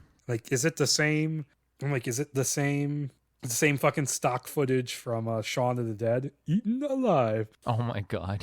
And so Delancre also reveals that he wants Deo to succeed him as pack leader when he dies, but Deo shrugs us off saying, I just want to fight. Mm-hmm. I'm just a warrior, bro. Soon enough, Deo and Varley are flying a small 2-seater plane over the Alps with a camera along with them to make it look like they're shooting a nature documentary. Mm-hmm. And they banter about how Deo thinks the mission will get Varley to sleep with him. Ha ha ha. Just before he crashes the plane, which falls down the mountainside, tearing the fuselage in half and badly injuring the two of them. Because it's like, we landed flat, that's not bad. Oh, we're sliding towards a cliff. Uh-oh. Exact. I'm not a hero. Just see the truth, I'm not a hero. Don't call me a hero. Oh, I was just about to make a Spider-Man joke, but I won't do it. Oh. No, instead, he's not a hero. He's a silent. And a medical team is dispatched by the facility's security, and the voice on the other end of their radio is none too pleased about the plane crash victims needing to be taken into the base, and wants them on the first helicopter out of there as soon as they're stabilized. And so Sakharov and Sin watch them get carted off on snowmobiles from a nearby ledge. And Deo and Varley, they're brought inside the facility, which has been carved into the side of a mountain. And before long, they transform, healing their wounds and get started on the mission. That's kind of similar to something that happens in Highlander 2, where Lambert and Sean Connery, they just drive right through security and get shot 1,000,000 times and use their immortality to make it work. Sean Connery came back for Highlander 2? Yes, it makes no sense. Wow. I've only ever seen the first one, because first one's ending doesn't really lend itself to sequels. So you don't know what the second movie does. No, I do not, my friend. Oh, you don't know what the explanation for what they are is. Oh man. It sounds great. It's really both. There's 2 different versions with 2 different explanations, and they're both stupid. Oh, awesome. Highlander-thon, baby. Woo. Not even worth it. The story ends after the first movie. That's the point of Highlander. And so they burst into the security station, killing the guards, and Deo turns just his arm human again and uses the computer to open the front door and lets Sakharov and Sin inside. He turns into a big muscle-bound rock arm. One arm holding the Terramana and the Roa with one thumb each, and then the other arm being wolfed out because of it. Oh my god. He just turns into the camera, winks, and takes a sip of the Zoa. Ah, man, this is refreshing. And so he uses the computer to open the front door and let Sakharov and Sin inside. So literally all they have to do is hide out next to the door, wait for it to open, and go hi. Deo and Varley move into the research area when they are confronted by guards armed with silver bullets. You know, I made a fucking joke about On Her Majesty's Secret Service, but this could easily be a Spectre base. Easily. And so Deo sends Varley ahead and takes on the guards by himself, tanking the wounds from the silver and killing 6 of them. And he transforms into his human form to heal, which takes a long time because of the silver in his system. And he gets saved from some incoming guards by Sakharov and Sin, so you can tank a silver bullet if you need to. Yep. They follow after Varley, finding she has already broken into the Leica 6 quarantine vault, where the leftovers from the discontinued experiments are being kept. They find several silver, coffin-like capsules, and Deo opens one with a heartbeat inside it, finding a creature that is little more than a skeleton. So he finds another capsule with a heartbeat, finding Gills, emaciated, oh, he's British, not American, never mind, who tells him to leave him. And they carry him out of there, fighting off another wave of guards who have shut the front door. And so Deo, who just shreds the guards with claws and gunfire, forces a guard to open it. They flee out of the facility, pursued by Frankenstein guards on 2 snowmobiles, and Deo grabs one off his vehicle and kills him, causing the snowmobile to go over a ledge and crash. Yep, like you do. Maybe this is just the chase scene from Spectre. Yeah. Yes. Minus the plane? Yes. It's hard to tell. Yeah. The werewolves make it to a semi-truck parked on a mountain road with Olds behind the wheel, and they all file into the back as he drives off. And they're about to place Gills in the silver body cage when he wakes up and starts thrashing around, screaming that he doesn't want to go back to Delancre, and that they should kill him, and he transforms into a seemingly supercharged werewolf. Yep. I will say, like, for this part of the script, like the break-in, break-out part, the werewolf action is kind of awesome. It reads awesome. I hope it translates, or it would have translated into an awesome scene, because it sure does read good. Yeah, and so 2 Frankenstein security cars, which are just stitched out of pieces of other cars. Yeah. They disassembled every manufacturer's type of cars and put them together. It's like the Hot Wheels version of a Frankenstein car. Oh, but their issue was that the engine of the car was a serial killer's engine, so it's not good. It would have been fine otherwise. It's the engine of Christine. Yeah, it's the Christine engine in like random car parts tied together. Which knocks and starts firing, causing Olds to swerve, which knocks down the pack members and allows Gills to get loose. He jumps onto the hood of one of the security cars and shoves his snout through the windshield, trying to get at the driver. And the 2 security cars crash into each other and careen off the road, and Olds stops the truck so the rest of the pack can go after Gills. And before Deo can reach him, he's already burst into the first car and out of the first car and into the second, attacking the guards in that one too. And he climbs out of the second car and collapses into the snow, exhausted, and transforms back into human form. Crazy. Are you ready for it? Oh, yeah. Oh? Deo then notices something happening to the mauled guards inside the cars. They're convulsing and transforming, despite the fact it takes days for a bite to take effect, except that's going to turn out to be bullshit later. Oh, easily. And they transform into zombie-like plague wolves and begin attacking each other, and the same happens to the guards in the second car. And the plague wolves keep killing each other until there's only one left, and the survivor strangely doesn't attack Deo or the rest of the pack, and just watches as they pack Gills into the truck and leave, despite Deo's questions about what's going on. So they just leave a plague wolf sitting there. Yeah, they do. It's not important. It's probably not going to lead to any danger.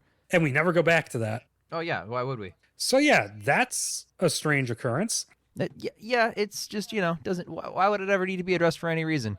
It's not like it's a movie that has scenes that follow continuity or anything. It's strange that just happened, but we get an explanation soon enough.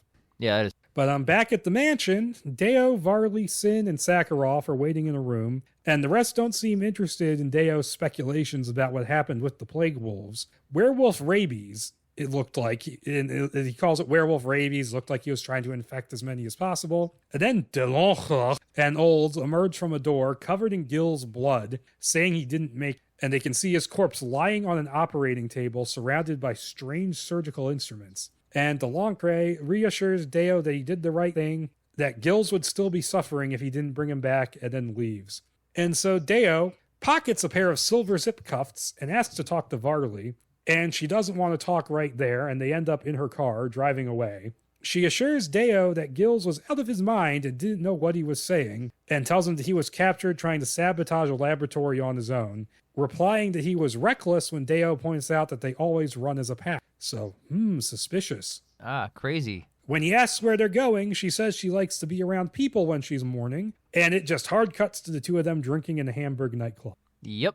And she asks Deo if he ever had to kill someone he cared about, and he tells her about how he tried to turn a dying friend, who was presumably Nestor's great-grandfather, that he mentioned earlier, into a werewolf, but got a berserker instead. And Varley then reveals that after she first joined the pack, she tried to back out and went home to her parents in Boston, locking herself in an abandoned building every full moon. Thinking she was an addict, they tracked her down and opened the locked doors. And she clams up before finishing the story and tries to bury the pain by kissing Deo, who says they should get out of there. Yep. We're back to the sex thing. Oh, yeah, of course. Why wouldn't they be? And they go back to Varley's apartment, where Deo slaps the zip cuffs on her and tries to question her about what happened with Gills. So he's smart. He's smart now. Saying he thinks they wanted him to get captured and just wanted whatever is inside of him, and that she's been tasked with keeping him distracted so he doesn't know what they're doing at the mansion. And Varley deflects and just keeps trying the sex angle on Deo, who in turn shuts her inside the freezer and leaves, telling her to try the full moon his way. Literally. He then drives back to the mansion in Varley's car, finding the place empty. In the basement, Deo finds the berserker cage is empty, and inside Pierre's pen, he finds what looks like a larger version of the implants on the mics in Rasmus's video. He then sniffs the air, picking up a scent, follows it further into the basement, down a maze-like series of corridors, closed steel door at the end. His enhanced hearing picks up the sound of experimental jazz coming from inside. His enhanced music detection system in his brain, Yes. due to being a werewolf, of course. Yes, his werewolf Spotify. Oh, yeah, they got Shazam. Alexa, Shazam this for me. No, The Rock didn't want to be in Shazam. That's why he made a spinoff. Yeah, he's not in Glass Onion. Yep. And so he finds, a lab similar to what he saw at the Frankenstein facility with Gil's corpse on a table with a sheet over it, in classic Frankenstein fashion. Of course, of course.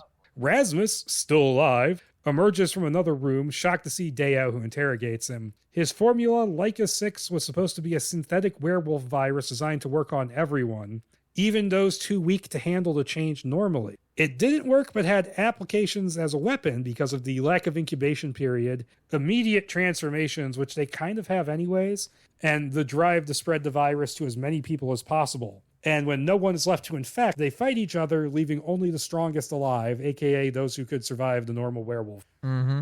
And Delancre, it turns out, wants this to wipe out humans and return the world to a state of paradise. So he's Charles Dance from Godzilla King of the Monsters. Yes, exactly correct.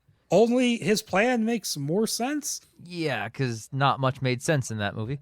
Because he's not literally going to destroy the entire planet. He's just going to wipe out humanity and leave a few thousand werewolves around. Yeah, that sounds like a fun world to me, if I'm one of them. And so Rasmus regretted his creation, worrying that Frankenstein would still try to use it, fled to Iceland and sought to create an antidote. He failed, but the pack can't set off the implants without him because he's the only one who knows how to do it. They've been attached to the 3 berserkers, but only Rasmus knows how to activate them. Leica 6 acts like steroids for werewolves, and the berserkers will be completely unstoppable once they're injected with it. Yep.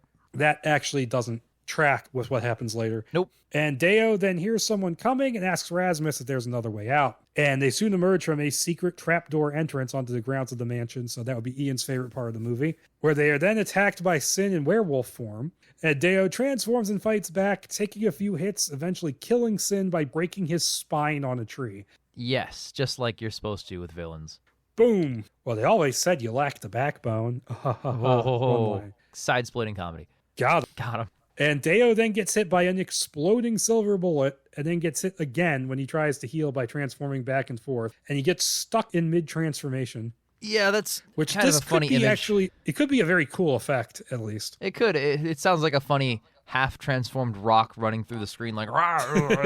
making Arnold noises for some reason. Exactly.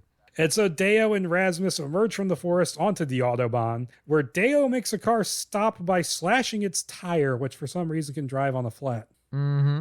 And they make the car's businesswoman owner drive off with them in the car, using the brakes to shake off Olds when he jumps on the roof and tries to catch them. And they go looking for a place for Deo to lock himself up for the night, arriving in the town of Waldkirch. And Deo, his body's preparing for the change, sweats out the silver and returns to normal. And the woman is like, "Oh, jeez. Can I have your number?" Yeah, literally. I mentioned this what feels like 5 hours ago, but like, wow, holy shit, this scene's so annoying. It's the worst part of this pheromone scenes, and I hate all of them. Yes, so he and Rasmus head for the nearby Black Forest Zoo, which is a real place. I looked it up. Mm-hmm. And they force a security guard. This is the part that fucking killed me.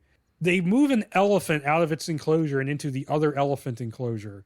This whole scene is awkward. It's like, why? Are you going to feel that bad about killing an elephant? Mm-hmm. Yeah, I don't know.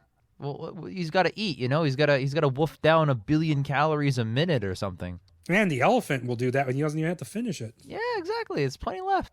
But I mean, why even put this scene in? Just right in where it says, oh, elephant attraction coming soon. Yeah, and that way it's just faster and easier. There's a lot of screen time dedicated to moving the elephant out, and it does not come back. Yeah, and it doesn't shit on him like in Bab. But then Deo knocks out the security guard with a single punch. I think a single punch from normal rock would knock a person out, maybe kill them. Possibly kill them, but now imagine like, oh, I only get stronger with time, 200 years werewolf rock punch. Yeah, have fun. It's like when Arnold punched the camel out in Conan. Yeah. And then again in the sequel. I didn't watch. Oh, it's implied to be the same camel, too. Good. I'm so glad that the same one just keeps getting tortured. And Deo has Rasmus. It's weird how it's described because there's like an inner part of the enclosure that also has a cage. Yep. And then he has Rasmus lock him in and tells him to call the police and inform them about the bunker, say it's a terrorist cell building a chemical weapon. That would probably work, actually. Yep. But that would probably just get the police killed. Yeah. Regular police versus werewolves. Police? It's not like they have Hugo Weaving leading them. Yes, exactly. Your men are already dead. Mr. Andrew. And Rasmus leaves, but is immediately brought back by Delancre and the pack who have tracked them there. And Varley somehow got there despite the fact she doesn't have a car. Yep. And Delancre is like, oh, we were put on the earth for this very reason. But Dale's like, no, we're just freaks of nature. And then Delancre is like, tonight was supposed to be your initiation where you would shed the remains of your humanity. And that's when the pack drag in Nestor because they apparently had time to fly to Iceland and come back. How dare you be deceptive to me, Dio, even though I've lied to you literally since the start of the film, since I've met you. Yes. And they shut him inside the inner enclosure with Deo, locking the outer gate as they leave. And Nestor says he was grabbed out of bed, and Deo apologizes. He explains all about the bioweapon, and he starts trying to claw his way out of the enclosure in the 6 minutes he has left before the full moon rises. Mm-hmm. And so Delancre is like, hey, let's drive as far away as we can from the town before they transform. And so Delancre and Sakharov, they take one SUV, and Olds and Varley take the other, and back in the enclosure, Deo realizes he can't break out in time and starts to dig the suicide pill out of his arm. Mm-hmm. And in one SUV, Varley tells Olds that she's sure he'll take the pill, and then mentions how she never knew how her parents found her that night. And Olds is like, yeah, Delancre set that up. Delancre. And that he did so for all of them. And Varley's like, oh, fuck you. Swerves the car heading back for Deo. And so Olds pulls out a silver ice pick on her. But Varley fights back, and they transform inside the car, even as it hits another car and crashes. This could have been a pretty cool scene. And they burst out and begin fighting. And back in the enclosure, Nestor objects to Deo taking the suicide pill and fakes a heart attack to steal it off him. Which is very funny. Deo, I'm old, but I'm not that old. Have you seen Captain America live-action 90s film? Yes, I have, when he fakes being car sick. He does that 2 separate times. Yes. And then he just runs back to the car and steals it. This is exactly that scene. Captain Carjacker. Oh, my heart. It hurts so bad. Rock runs over. Let me take the entire thing you're trying to use. Yeah, haha, bye. He says, hey, and Nestor makes a very good point saying, hey, you have a much better chance than I do at stopping Delancre, and you can actually save my family. So he throws the pill out through the bars, and Deo's like, no. It's an excellent point. Excellent point. And so Olds and Varley, they continue to fight outside the SUV until Varley masters the fucking mana balance and transforms one human hand to grab the ice pick and basically lobotomize Olds with it. Man, this Zoa sure is powerful. I could really use some Terramana. Every time you say Terramana, it is the funniest fucking thing. First of all, Terramana. Second, I really appreciate that.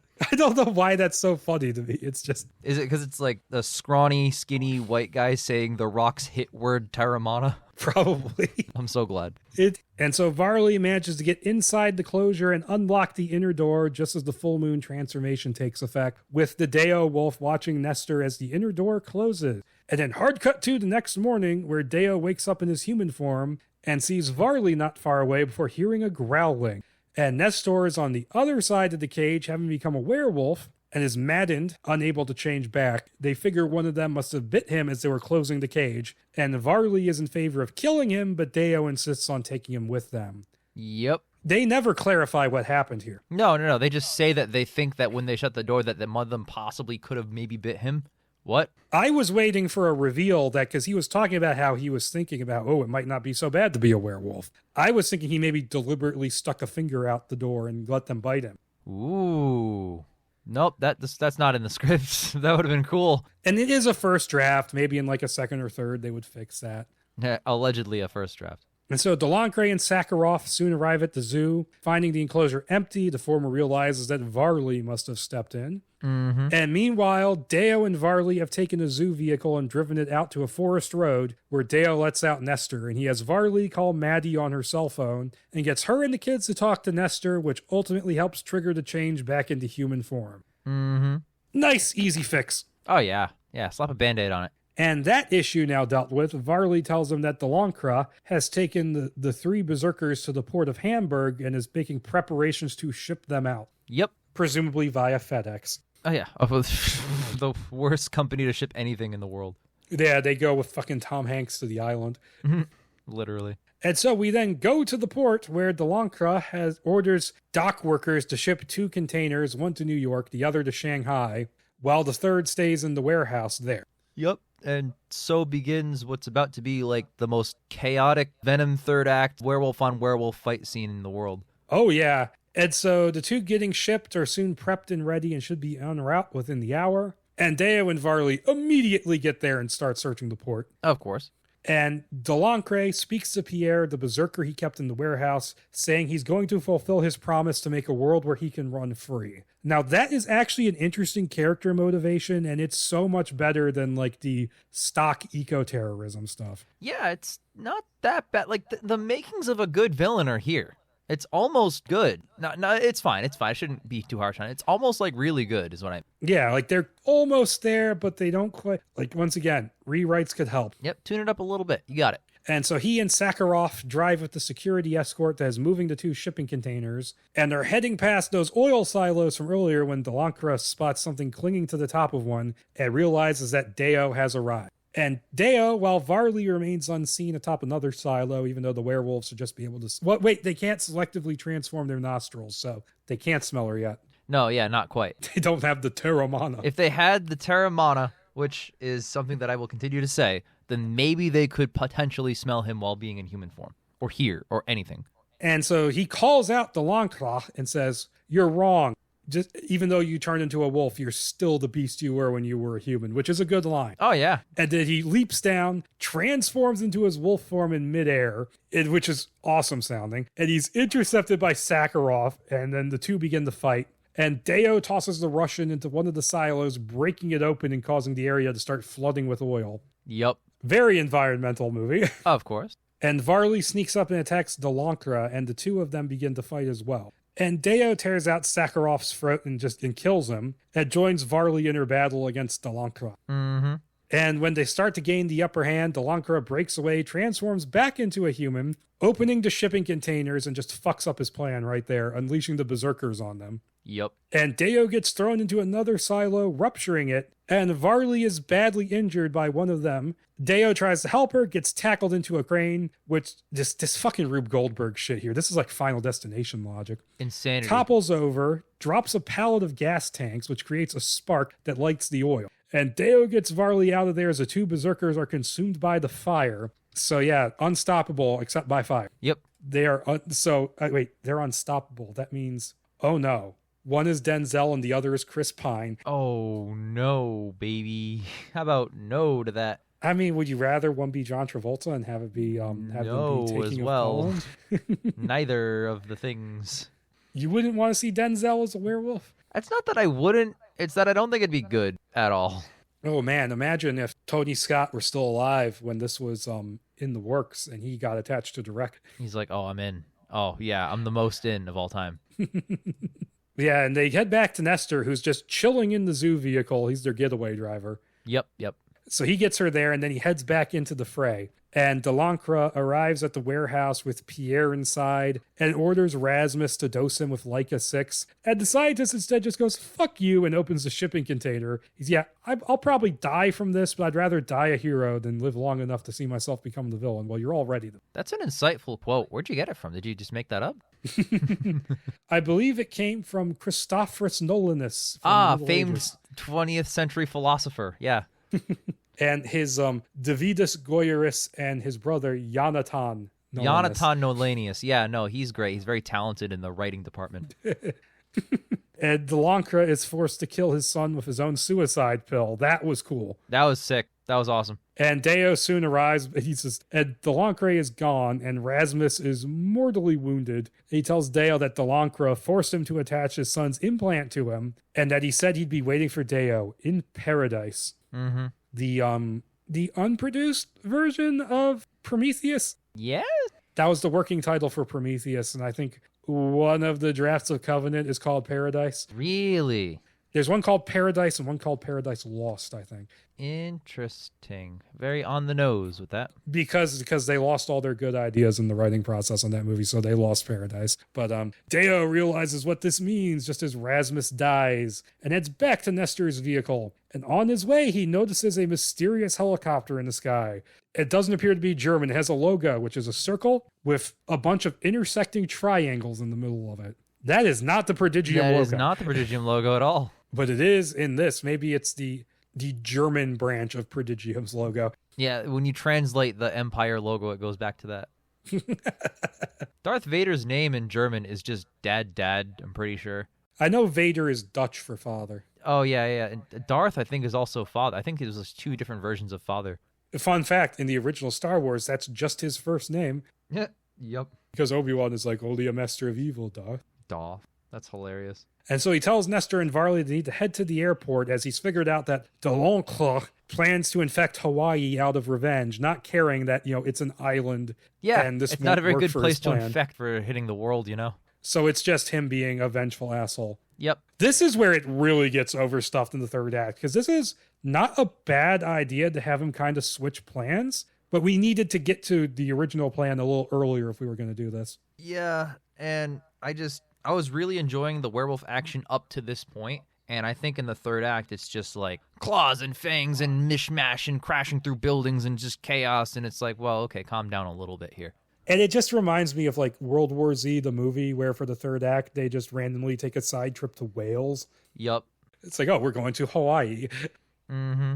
As they get his plane in the air because Deo has his own private plane, Deo has Nestor call his friend at Interpol and have them warn the Hawaiian police. Yeah, because Hawaii 5-0 is going to be able to stop werewolves. Yep. Oh, yeah, why wouldn't they? They got guns that aren't even silver bullet.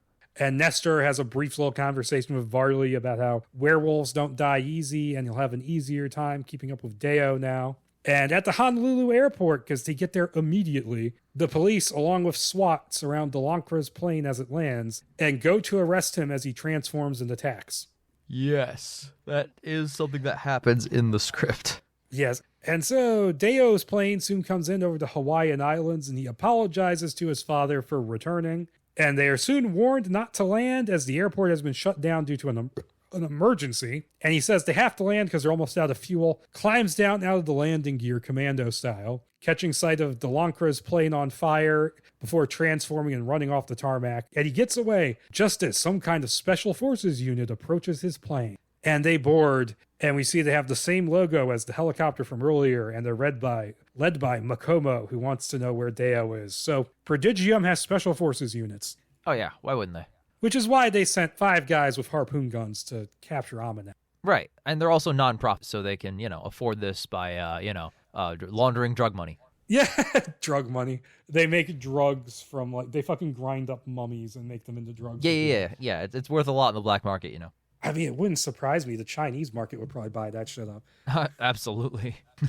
And so Deo, back in human form, tracks Delancre's scent as he makes his way into the city before running into a statue of his father, and then notices Delancre running into the Iolani Palace, built decades after Deo's exile, so his father apparently moved from Molokai to Oahu. Yup. This is crazy to think about. There are 10 pages left? Yeah, and a lot of shit happens. That's crazy. It feels like there's a half hour of movie left. Yeah, this movie could easily be 4 hours long. Yeah. It's real energy of the Blade Runner 2049 script, which is 105 pages and somehow is almost 3 hours long as a movie. Literally. And so he finds, much to his surprise, a painting of himself. That's and hilarious. next to it, a space where a spear is meant to be hanging, and a plaque saying it's the Silver Spear from 1826. And just as Deo realizes what's happening, Delancre stabs him in the back with the silver spear, incapacitating him. Mm-hmm. He's like, Deo, you asshole, you brought out the human in me. All I want to do now is kill. And he exits the palace and starts spreading the infection.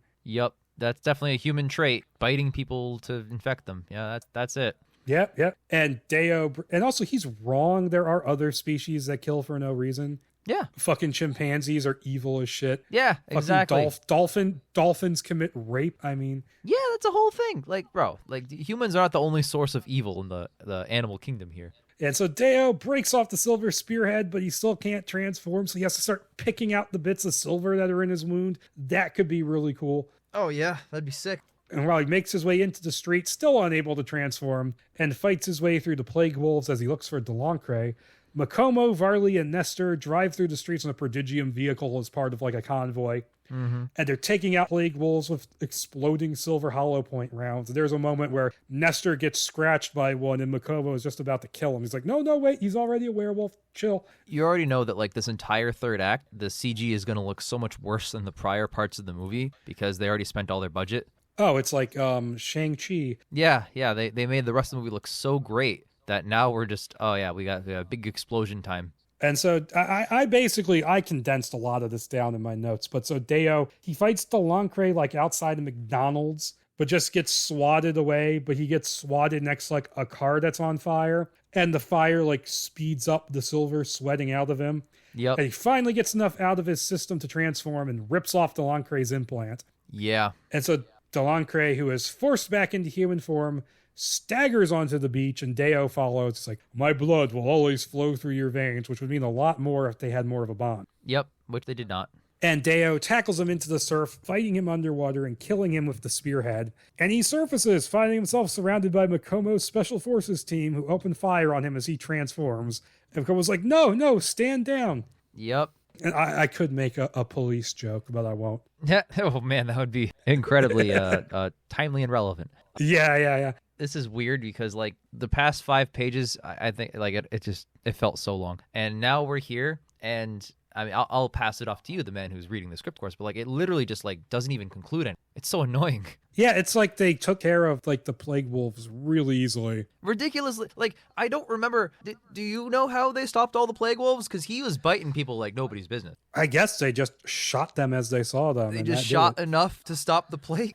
Prodigium has enough silver in its archive. Oh my god, all the fucking tourists that were just there visiting, or the people that live there, and they're just transformed into werewolves and then immediately gunned down in 1 minute. Wow, it's so sad. Yeah, but then Deo has disappeared underwater, so it's oh, maybe he died in this first movie in the franchise. And then the tone of the scene completely switches gears, literally after this mass genocide into kooky dooky joke time. Yeah, he's still alive, though, having swum across the water to Molokai, where he staggers up the beach, which is the same beach from the beginning, and passes out in someone's yard. Which is amazing. And so he is found and cared for by a native couple named Jack and Akela, and he eventually comes to surrounded by their family. Jack points out a news report saying that events in Oahu were caused by a nerve agent. How the fuck are you covering that up? No way. No shot. No way. What was there? I wonder what their cover-up was for Aminette's glass storm in London with the giant face. Does Prodigium own the news? Because, it's not just because you are Prodigium that, the news isn't going to report honestly and be this fucking werewolf shit just happened, bro. Look at this. I got evidence. Oh my god. Yeah, but it's all over now. And Akela, or Aleka as it is spelled depending on the page. Oh, really? I didn't even notice that. Yes, you're right. yes, they changed the spelling a couple times. Wow, that's and crazy. She points out that Deo is wearing the tattoos of their ancestors and asks him for his name. And he realizes they must be distant descendants of his family. And he tells him who he is. And she's going like, well, why would your mother name such a fine piece of man after a man who was possessed by a demon? Not even his blood relatives are immune to the fucking wolf. He was making out pheromones. with his probably pack sister earlier in the film. So, that was a I thing. mean, they're not blood relatives. They bring it up. They're like, hey, we're all family. We got the same bloodline coming through us, maybe. Who knows? Family. And then she just brushes it off, and it's not addressed again, and then they make out. Yeah, that's weirder than I initially thought. Holy shit. Oh, yeah. He goes like, yeah, I guess my mother just had a weird sense of humor. And so this is where we get it. This is where we get it, guys. We get it. Deo goes down to the beach, standing there and looking at the ocean in a callback to the first scene, and sits down. He hears voices approaching, and he sees Jack leading Makomo to him, who says he's not here to arrest Deo. I'm not with the police. And so Makomo gets Jack to leave and then tells Deo he works for Prodigium and apologizes for his men opening fire on him and offers him a job. And Deo's like, oh, you're just leading me into a cage. But Makomo says Prodigium has been forced into rethinking their policies on detainment and recruitment thanks to recent events. So I'm guessing that's referring to the mummy. I'm going to assume this is referring to the mummy. That has to be. Yeah, we should maybe not detain people by chaining them up in a big open room and injecting them with fucking mercury and then trying to beat the shit out of Tom Cruise. The fucking brain trusts at Prodigium doing their fucking greatest ideas ever. And Can't here believe we that went go. wrong. Here we go. The hype moment. Oh, yeah, I feel the hype coming through me. And Deo listens to his heartbeat and he appears to be telling the truth, which is when Deo hears another heartbeat, that of someone he can't see. Makomo introduces Deo to Dr. Griffin, who is invisible but has left footprints on the beach. No word on if he's naked or not. I hope he is. And also, I'm just imagining a Johnny Depp aloha. Yeah, he says aloha. Hilarious. That's also the only In the line. Jacks. I'm wrong. He sends one more line. Yeah. This would be like the easiest role for Johnny Depp to do because he wouldn't even have to show up on set. Bro, that's like 10 minutes in a sound booth. Dude, even in his own movie, he could, if they keep him invisible the whole time, he could just do the entire thing in a day. Literally, with barely any work. Or if they do things like the previous Invisible Man script where it's like he's invisible, but the audience can see him in certain scenes. But And we're not done setting up future or dark universe monster movies either. But I mean, I don't know if they would keep him invisible because this is the same group of people who went, let's have Russell Crowe transform into Mr. Hyde, who is just a CGI albino Russell Crowe, who looks exactly the same. Yep. Okay, and so Makomo says that Prodigium would like Deo to accompany Griffin to the Amazon, as the Frankenstein Corp has caused a problem down there, and there's a real beast who could put up a good fight against you, Deo. A rumble in the jungle, huh? That sounds like the kind of film that I say yes to every single time. And he says he'll think about it, but wants to bring his pack and maybe expand it. And Makomo's like, yeah, don't rush. Mm-hmm. So obviously they're setting up Creature from the Black Lagoon. Oh, yeah, easy. That's where the Amazon Interestingly enough, though, there's some details out there about the Creature from the Black Lagoon script as someone brought it up on a podcast. And I'm pretty sure they would have brought up if the Wolfman and the Invisible Man were in the movie. Yeah, so that means that it just like everything else, it was completely disconnected. They sent like separate writers to write different parts of this world that didn't talk to each other. So I don't know why they're attempting to like merge anything. Now, the details of that script are that there's like a secret underwater base with other creatures in it, so maybe that's a Frankenstein Corporation thing. Sounds like they would rewrite it to be, because the script exists now. But no, apparently the end of the script is the creature and the female lead getting into like a rocket launcher fight in the jungle and like running away. And then the ending is a helicopter lands, and according to them, Hyde gets out and goes, hey, I'd like to offer you a job. Oh my God, really? I'd like to talk to you about the House Initiative. The House Initiative, literally. This is the House Initiative, this last page of the script. Yes, and so Deo is walking away, and Griffin is like, can we trust this guy? And Kumo's like, yeah, he can still hear you. And Deo gives him the finger as he climbs off the beach. Literally. So yes, we have a Universal Monsters movie where the Wolfman gives the Invisible Man the finger. Yeah, it's, if anything, I'm glad it exists, except it doesn't. And so he returns to Jack and Akela's house, and they see Varley and Nestor arriving, and he's like, they're not friends, they're family. They're family, even though I fucked one of them. So, well, he hasn't fucked her yet. That's true. They just made out, which is still bad. But then we hear a strange sound, Uh-oh.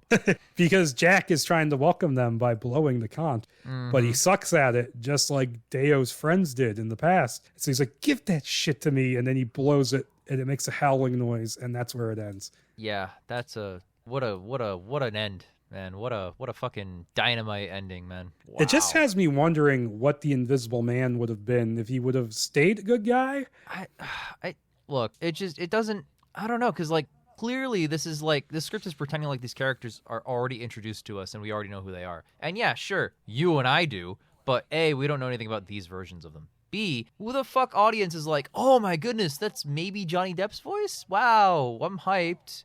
Like, nobody gives a fuck. I don't know. It just doesn't make sense. If you had made an Invisible Man movie with Johnny Depp and then that happened, that would be like, following up on that. Not that should happen anyway. They did write the Invisible Man movie. They did, and it wasn't this. I don't have that script, but who knows which one to come out first. Wait, they wrote Dark Universe Invisible Man? Yeah. Oh my god, please get that script. They wrote this. They wrote, obviously, The Mummy, Van Helsing, Bride of Frankenstein, Creature, Invisible Man, and I think that's it. That's a healthy amount. Wow, okay. Yeah, no, whenever you get your hands on any of those, let me know. They were talking about doing Hunchback and Phantom movies too, but that was like, they didn't even mention that until like right before The Mummy came out. What superpowers would they have, I wonder? Well, I mean, the Phantom is like, if you read the book, he's fucking like powerful as shit, because he's super skilled like Batman. Really? Because the movie, I have two recollections of the two Universal versions of the movie, with the black and white one and then the Claude Rains was one, and he's honestly just like a bitch. Like, he's a dude who's a little bit scarred and wears a mask and he's like scared and stuff. And I think the most effective thing he does is like cut down the chandelier, which anybody could do. Man, in the book and in the Lon Chaney movie, he has like a Saw style death trap as well. Ooh, that's slightly better. But no, like in his backstory, he's like super fucking smart and like super good at everything. But like, what the fuck is Hunchback gonna do other than ring a bell? It's funny, I actually I've read most of the books based that the Universal monster movies are based on. I've read Dracula and Frankenstein. I started to read Phantom of the Opera and it was just not clicking with me. It was like so boring. It's very strange to begin with. But yeah, no, either way, we're talking about the Wolfman.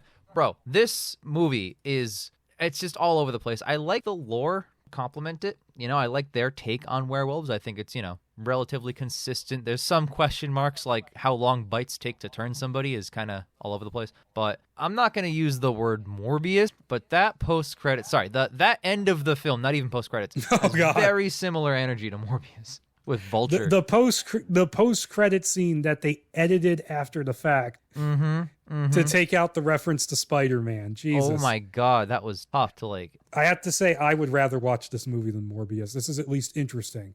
Man, the stupid Dark Universe tie-ins really bring the movie down. It's like they learned nothing from their mistake. I know this is sort of like technically before The Mummy or at the same time as The Mummy, but it suffers from the same shit that doomed that film, except it's a lot more fun to watch. Yeah, I don't know if this would have been a good movie, but it would have been a very entertaining movie. It would be a film that, regardless how good or bad it is, the scenes of the fights on YouTube would get like jillions of views. Yes, and so what happened with this is that I think it's July 2016, they announced that they were in negotiations with Dwayne "The Rock" Johnson to play the Wolfman. And I can't help but think he probably heard about the premise and went, I'm not Hawaiian, dumbass. But also, like, he probably heard about the premise and went, like, Wolfman, really? No, I'm gonna do like, cool badass spy stuff. So yeah, and so they did that, and then in October they announced they were bringing in another writer to do rewrites. And I don't know if that means they were like completely reconceiving it or if it means they were fixing this, because sometimes rewrites mean they're just changing the existing one. And sometimes it means when they're reporting it, it means they're like writing a new script. So I don't know what that means. Well, if The Rock said no, context, you'd have to change quite a bit about this script because this is such a Rock-tailored film. You have to unless you're going to find another roughly Samoan guy who can maybe pass as Hawaiian, which is weird to think about, then you have to write out all that shit. Or like hire somebody like, who the fuck is the wrestler that you said in the Trinity? Fucking Roman Reigns? Fucking get Roman Reigns instead, which was going to sell no tickets. Get Jason Momoa. Oh, yeah, Jason Momoa. Actually, he could fit. You could change nothing about the script and he'd fit. Yeah, he's actually Hawaiian, too. He's actually... Oh, my God. Why not just get Momoa instead? Okay, so the writer they brought in to work on this is Dave Callahan, who I'm going through his IMDb here. He wrote Doom with Dwayne "The Rock" Johnson. Wow. The first Expendables. Okay. A story credit on Godzilla 2014. Oh my God. Okay. Zombieland Double Tap. Oh. Wonder Woman 1984. Oh man. Mortal Kombat 2021. Jesus Christ. Which he was not the last writer to work on that. So I'm assuming, like, since he has a screenplay credit, that he wrote like the version that the other guy rewrote. Mm-hmm. And by the way, the movie that came out is the best version of that script. Oh yeah? Yeah. America the Motion Picture. I love that movie. All right, he gets a little bit of props. That's an original script by him too. That was a spec. That's a great script. That was on the blacklist. And he has a screen story and screenplay credit on Shang-Chi. Oh, okay. I really like that movie. And upcoming, he apparently wrote the Masters of the Universe movie, which is already in post. Post? No shot. Apparently. No way. And he also has he's writing for both of the Spider-Verse sequels. Are you sure Masters is in post? It says post on IMDb. I'm looking at it right now. No way. That's crazy, because like I didn't hear anything about like casting or anything. They cast He-Man, and then that was the last we heard, and apparently it got shot. Don't need anything more than just one guy. You're fine. Well, you see, it took them a very small amount of time because they didn't hire Christian Bale to play Skeletor and literally turn himself into a skeleton man again. Very true. I don't know why I was doubting you in the first place. Yeah, and so apparently, yeah, it's coming. So yeah, what do you think about him rewriting the Wolfman? I mean, look, no. Like, I don't know. Hollywood has this weird thing where, like, it doesn't matter how good or bad your scripts are. If you technically wrote it, you know, you finished it up and you sent it to somebody, you're automatically qualified to, like, get hired for more stuff. Like, fucking Sony with goddamn Morbius rehired the writers of Morbius after it bombed. Well, the first time, not the second time, to write on Madam Web. Like, are you stupid? They just created Morbius. Their history is Morbius, Dracula, Untold, Gods of Egypt. Like, they have the worst resume in all of Hollywood. And they're like, oh yeah, you did anything at all. So no, I don't have confidence at all to answer your question. Their early drafts of Untold were decent. Are they? I'll have to take your word, man, because I don't want to read the drafts of Untold. The undrafts. Oh, future episode. Oh no. Have you done an episode on it yet? No. Damn. But yeah, this would have been...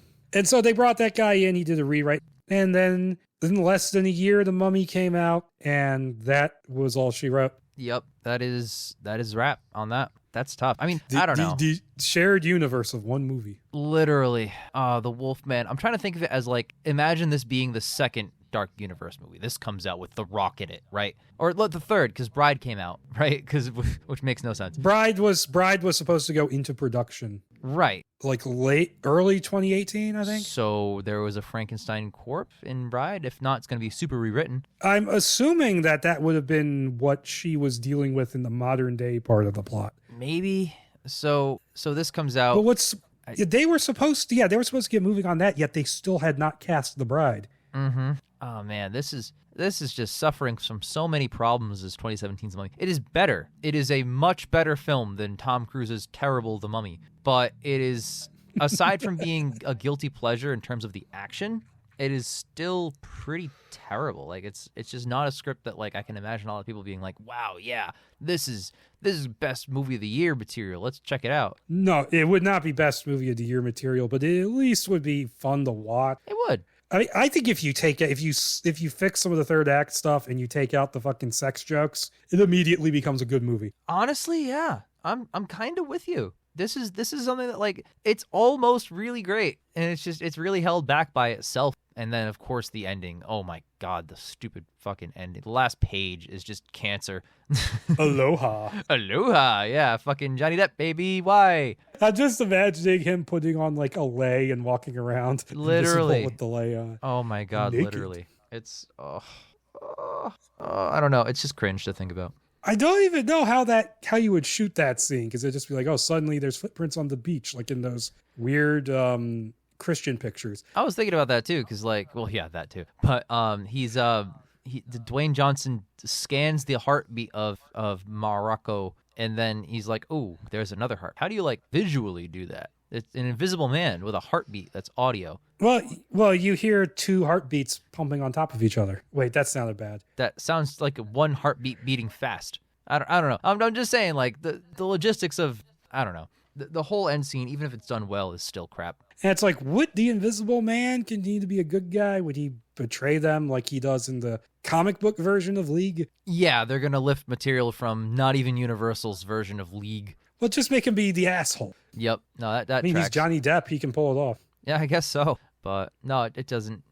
Man, I hate everything about it. Like, way to take all of this material for future stuff like Creature or Invisible Man or whatever, or even Brigidium, and just like, oh yeah, we're just gonna put it right here. It's gonna be organic and feel great. And then Dwayne The Rock Johnson's gonna be like, Rumble in the Jungle. All right, I'm walking away from you. Bye. Like, really impactful stuff. 3 scripts. We still don't have any answers about Jekyll, really. No, yeah, nothing. If anything, the Van Helsing script made me more confused about Jekyll. Because is he old? Is he like from the 1800s? I'm going to assume so, because he's running Prodigium. You wouldn't just hire this dude, like, just, you know. He does call Tom Cruise a younger man. Yeah. Russell Crowe is maybe barely older than Tom Cruise. Yeah, I think Tom Cruise might be a couple years older. Oh, geez. Yeah, no, then maybe he's a bajillion years old because of that alone. Or maybe Tom Cruise is just like, call me younger man in the script, man. This sounds good. Okay, I have to mention this. I was looking at the dude's filmography, and because he has a character credit on all of the Expendables sequels, Expendables 4 is in post. Yeah, it is. That is true. That I know. It has 50 Cent in it. So that's not the all-female one they were talking about? No, I have that script. They're not making that. Jesus Christ. And Tony Jaa's in it. Okay, I'm in. I don't care how bad it is. Hopefully he's better used than he was in Furious 7. Look, here's the thing. It doesn't matter what film he's in. If Tony Jaa's in it, I'm in. He's like my favorite guy. Oh, so you're going to watch Protector 2? Eventually, maybe when I watch literally every film ahead of it first. I have heard nothing good about Protector 2. No, I started watching it, if I'm being honest. I got like 45 minutes in, and the action's okay, but it's a significant step down. I was like, not about it. Oh, Iko Uwai is going to be in it too from The Raid. Oh, okay. All right, maybe it'll be good. Who knows? Maybe. It's got 50 Cent. Possibly. Never tell. Man, I don't know. Yeah, I mean, he's not producing the movie with his own shitty direct-to-video company. So right. Is there any more to the Wolfman story? I don't know if there is, because they brought the other writer in, and then The Mummy came out like less than a year later, and then we never heard anything. So I mean, I don't even know if Dwayne has ever talked about it, because it would be weird, because Dwayne doesn't stick with franchises, if you've noticed. No, he doesn't. And it was weird too, because the only thing that I can think of are the articles that went out that like, hey, the Universal wants Dwayne for the Wolfman. And I remember reading that and I was like, is he going to be the guy who turns into Wolfman? Or is there going to be like a skinny guy who's the main character and he turns into Dwayne The Rock Johnson in makeup? Get the dude from Scorpion King 2. Yeah, get that guy. And then the Pebble.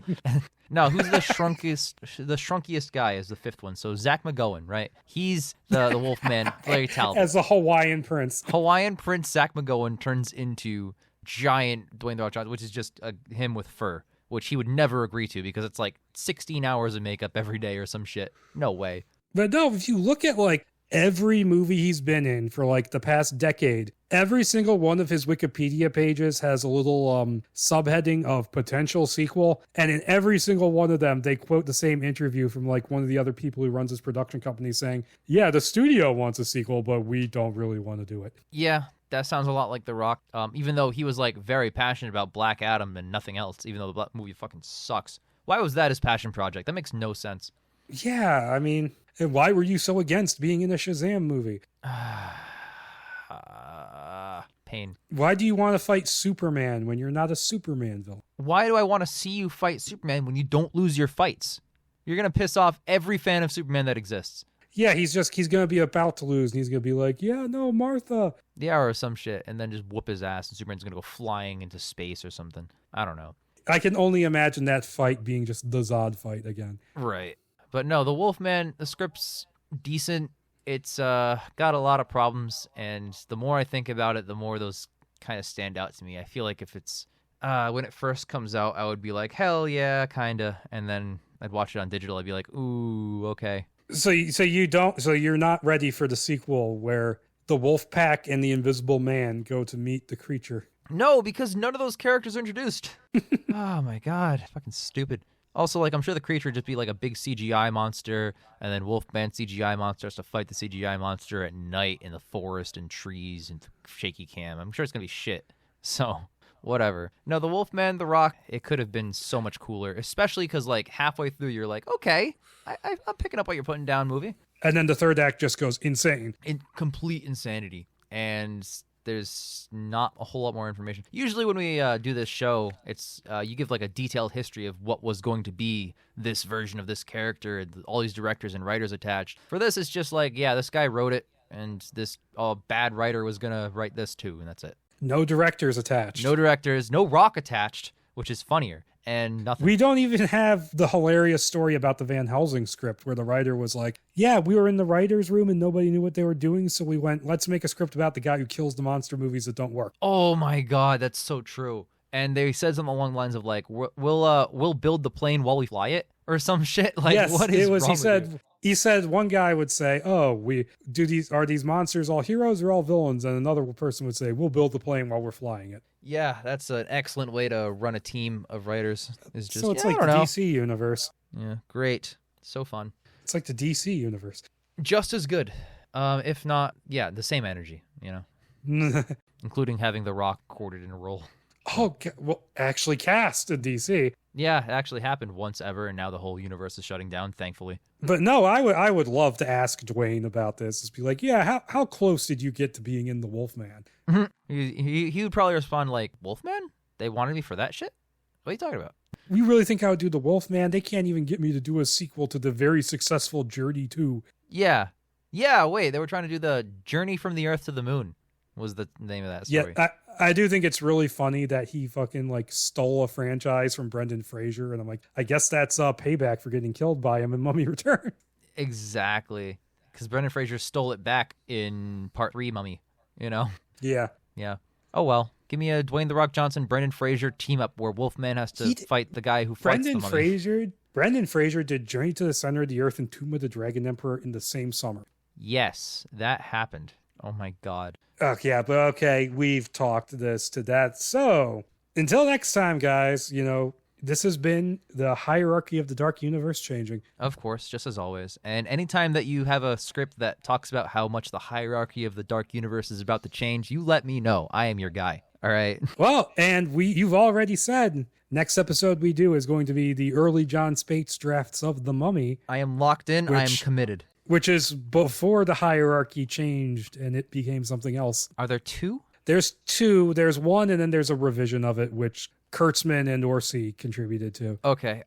That's the first time I'll do something like that then, where I have two versions of the same thing, and I can see exactly what they did. Because you don't know writers that like are attached that rewrite things. You don't know what they contributed necessarily. So that's going to be interesting. And what's interesting is that that's one of the last, it's dated March 2014. It's one of the last things Kurtzman and Orsi collaborated on before they announced that they were splitting. That's actually really funny. Yeah, because they announced in like April that, oh yeah, Amazing Spider-Man 2 is going to be the last thing we work on together in terms of movies. Oh my god. Hilarious. Okay, so guys, that was The Sex Man. 2010's The Sex Man. Yeah, no, that was tough to get through. No, there was no Hugo Weaving in this. That's true. That would have improved everything great. But yeah, Hugo Weaving as Delancre. Honestly, yeah, that fits. But yeah, so that has Mr. Kekoa. Mr. Kekoa. That has been yonder Wolfman scripts as written for the Dark Universe. I don't know how good it was, but it was extremely entertaining. It was, and I was actually kind of happy that I read it just to know that it exists. I have been Jake of Hot Quality Content, Fame, and Glory, guesting on this lovely show, and I'm happy to hit you back with the best script and revision of the same script of all time with The Mummy again. All right, and we will get started on that pronto. Oh, yeah, okay, maybe.